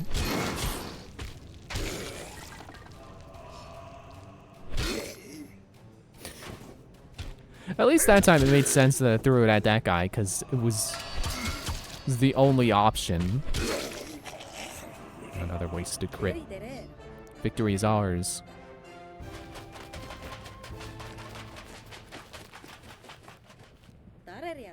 I like sleeping outdoors. Good for you, Tam. One more battle before the boss. Battle before the boss. A lot of bees.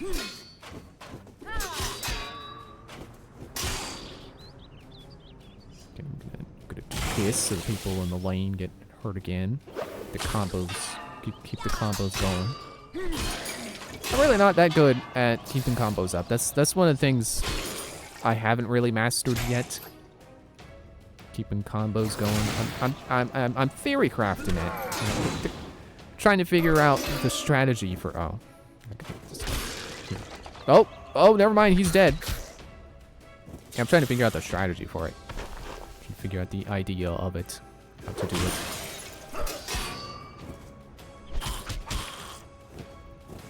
There were also people who, well, I would say are good at getting a lot of, you know, getting a really high double strike combo going, because it does stack. So I could turn Crux's 1 into a 2, and then turn the 2 into 4, and then the 4 into 8, and I could keep going. The problem is you have to wait for it to refresh. And I've seen people get 100, you know, get like 999 hits, something like that, just by constantly stacking double strike. There actually was a time where I got that, like, where I did that like 5 times. And I haven't gotten it since.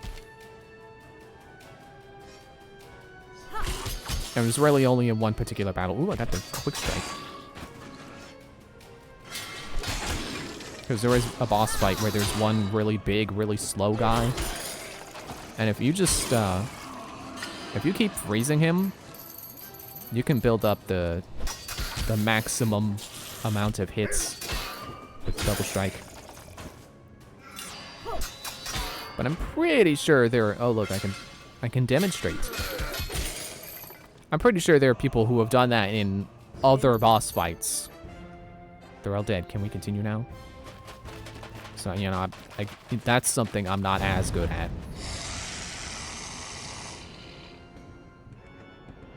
Oh, hey, speaking of the boss fight, here's the one. I don't have any way of freezing the guys, so I can't. But it's funny that I was just talking about these guys.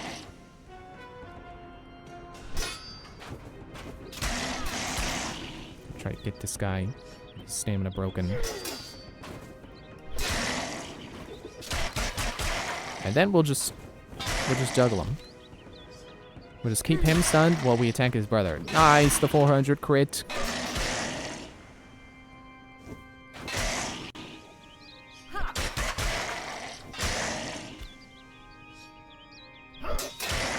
Hey, step up in frames before I kick this boss's butt. Stream.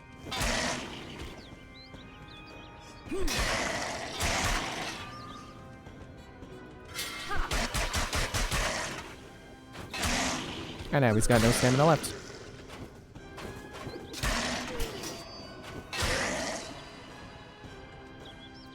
I should probably push this guy back. Good thing I can do that. Because again, I don't have any way of freezing him, or really any way of removing all that stamina. So, guy's a little scary. Just a little bit. It's a little scarier than he normally is. And I keep getting that glitch where your heroes don't back attack.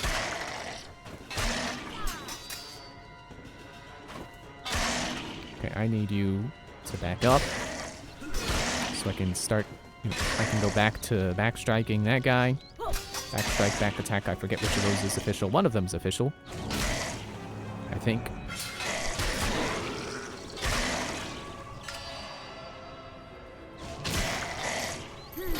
Whoosh. Kicked his butt. The great monster is I think that's a good place to end. One run ended because I... Actually, no, that was in the middle. That was a battle. That wasn't the boss fight. Alrighty, where to next? I don't know. So I'm gonna save that for next time. Or, well, no, not next time, because next time we're playing something different. And I'm excited to get to that, too. But this was fun playing this. It's always fun playing this, even if I ramble too much trying to explain mechanics and do it really clumsily. You know, if I'm gonna ramble, I wish I could at least ramble coherently. But I try my best. And yeah, I like how we had that one run where I was really struggling against that early boss, and then like I get wait, was that area 2 that I just... anyway. Yeah, I had that one where I was unusually struggling, and then I had one where I kind of kicked the boss's butt, so it evened out. So, yeah. See you Monday. Thanks for watching. See you Monday for a new game. Did I ever say it was going to be? Well, I'm not going to remind you, so you'll just have to see it. You'll just have to show up on Monday at 7:30 p.m. Eastern Standard Time. Bye.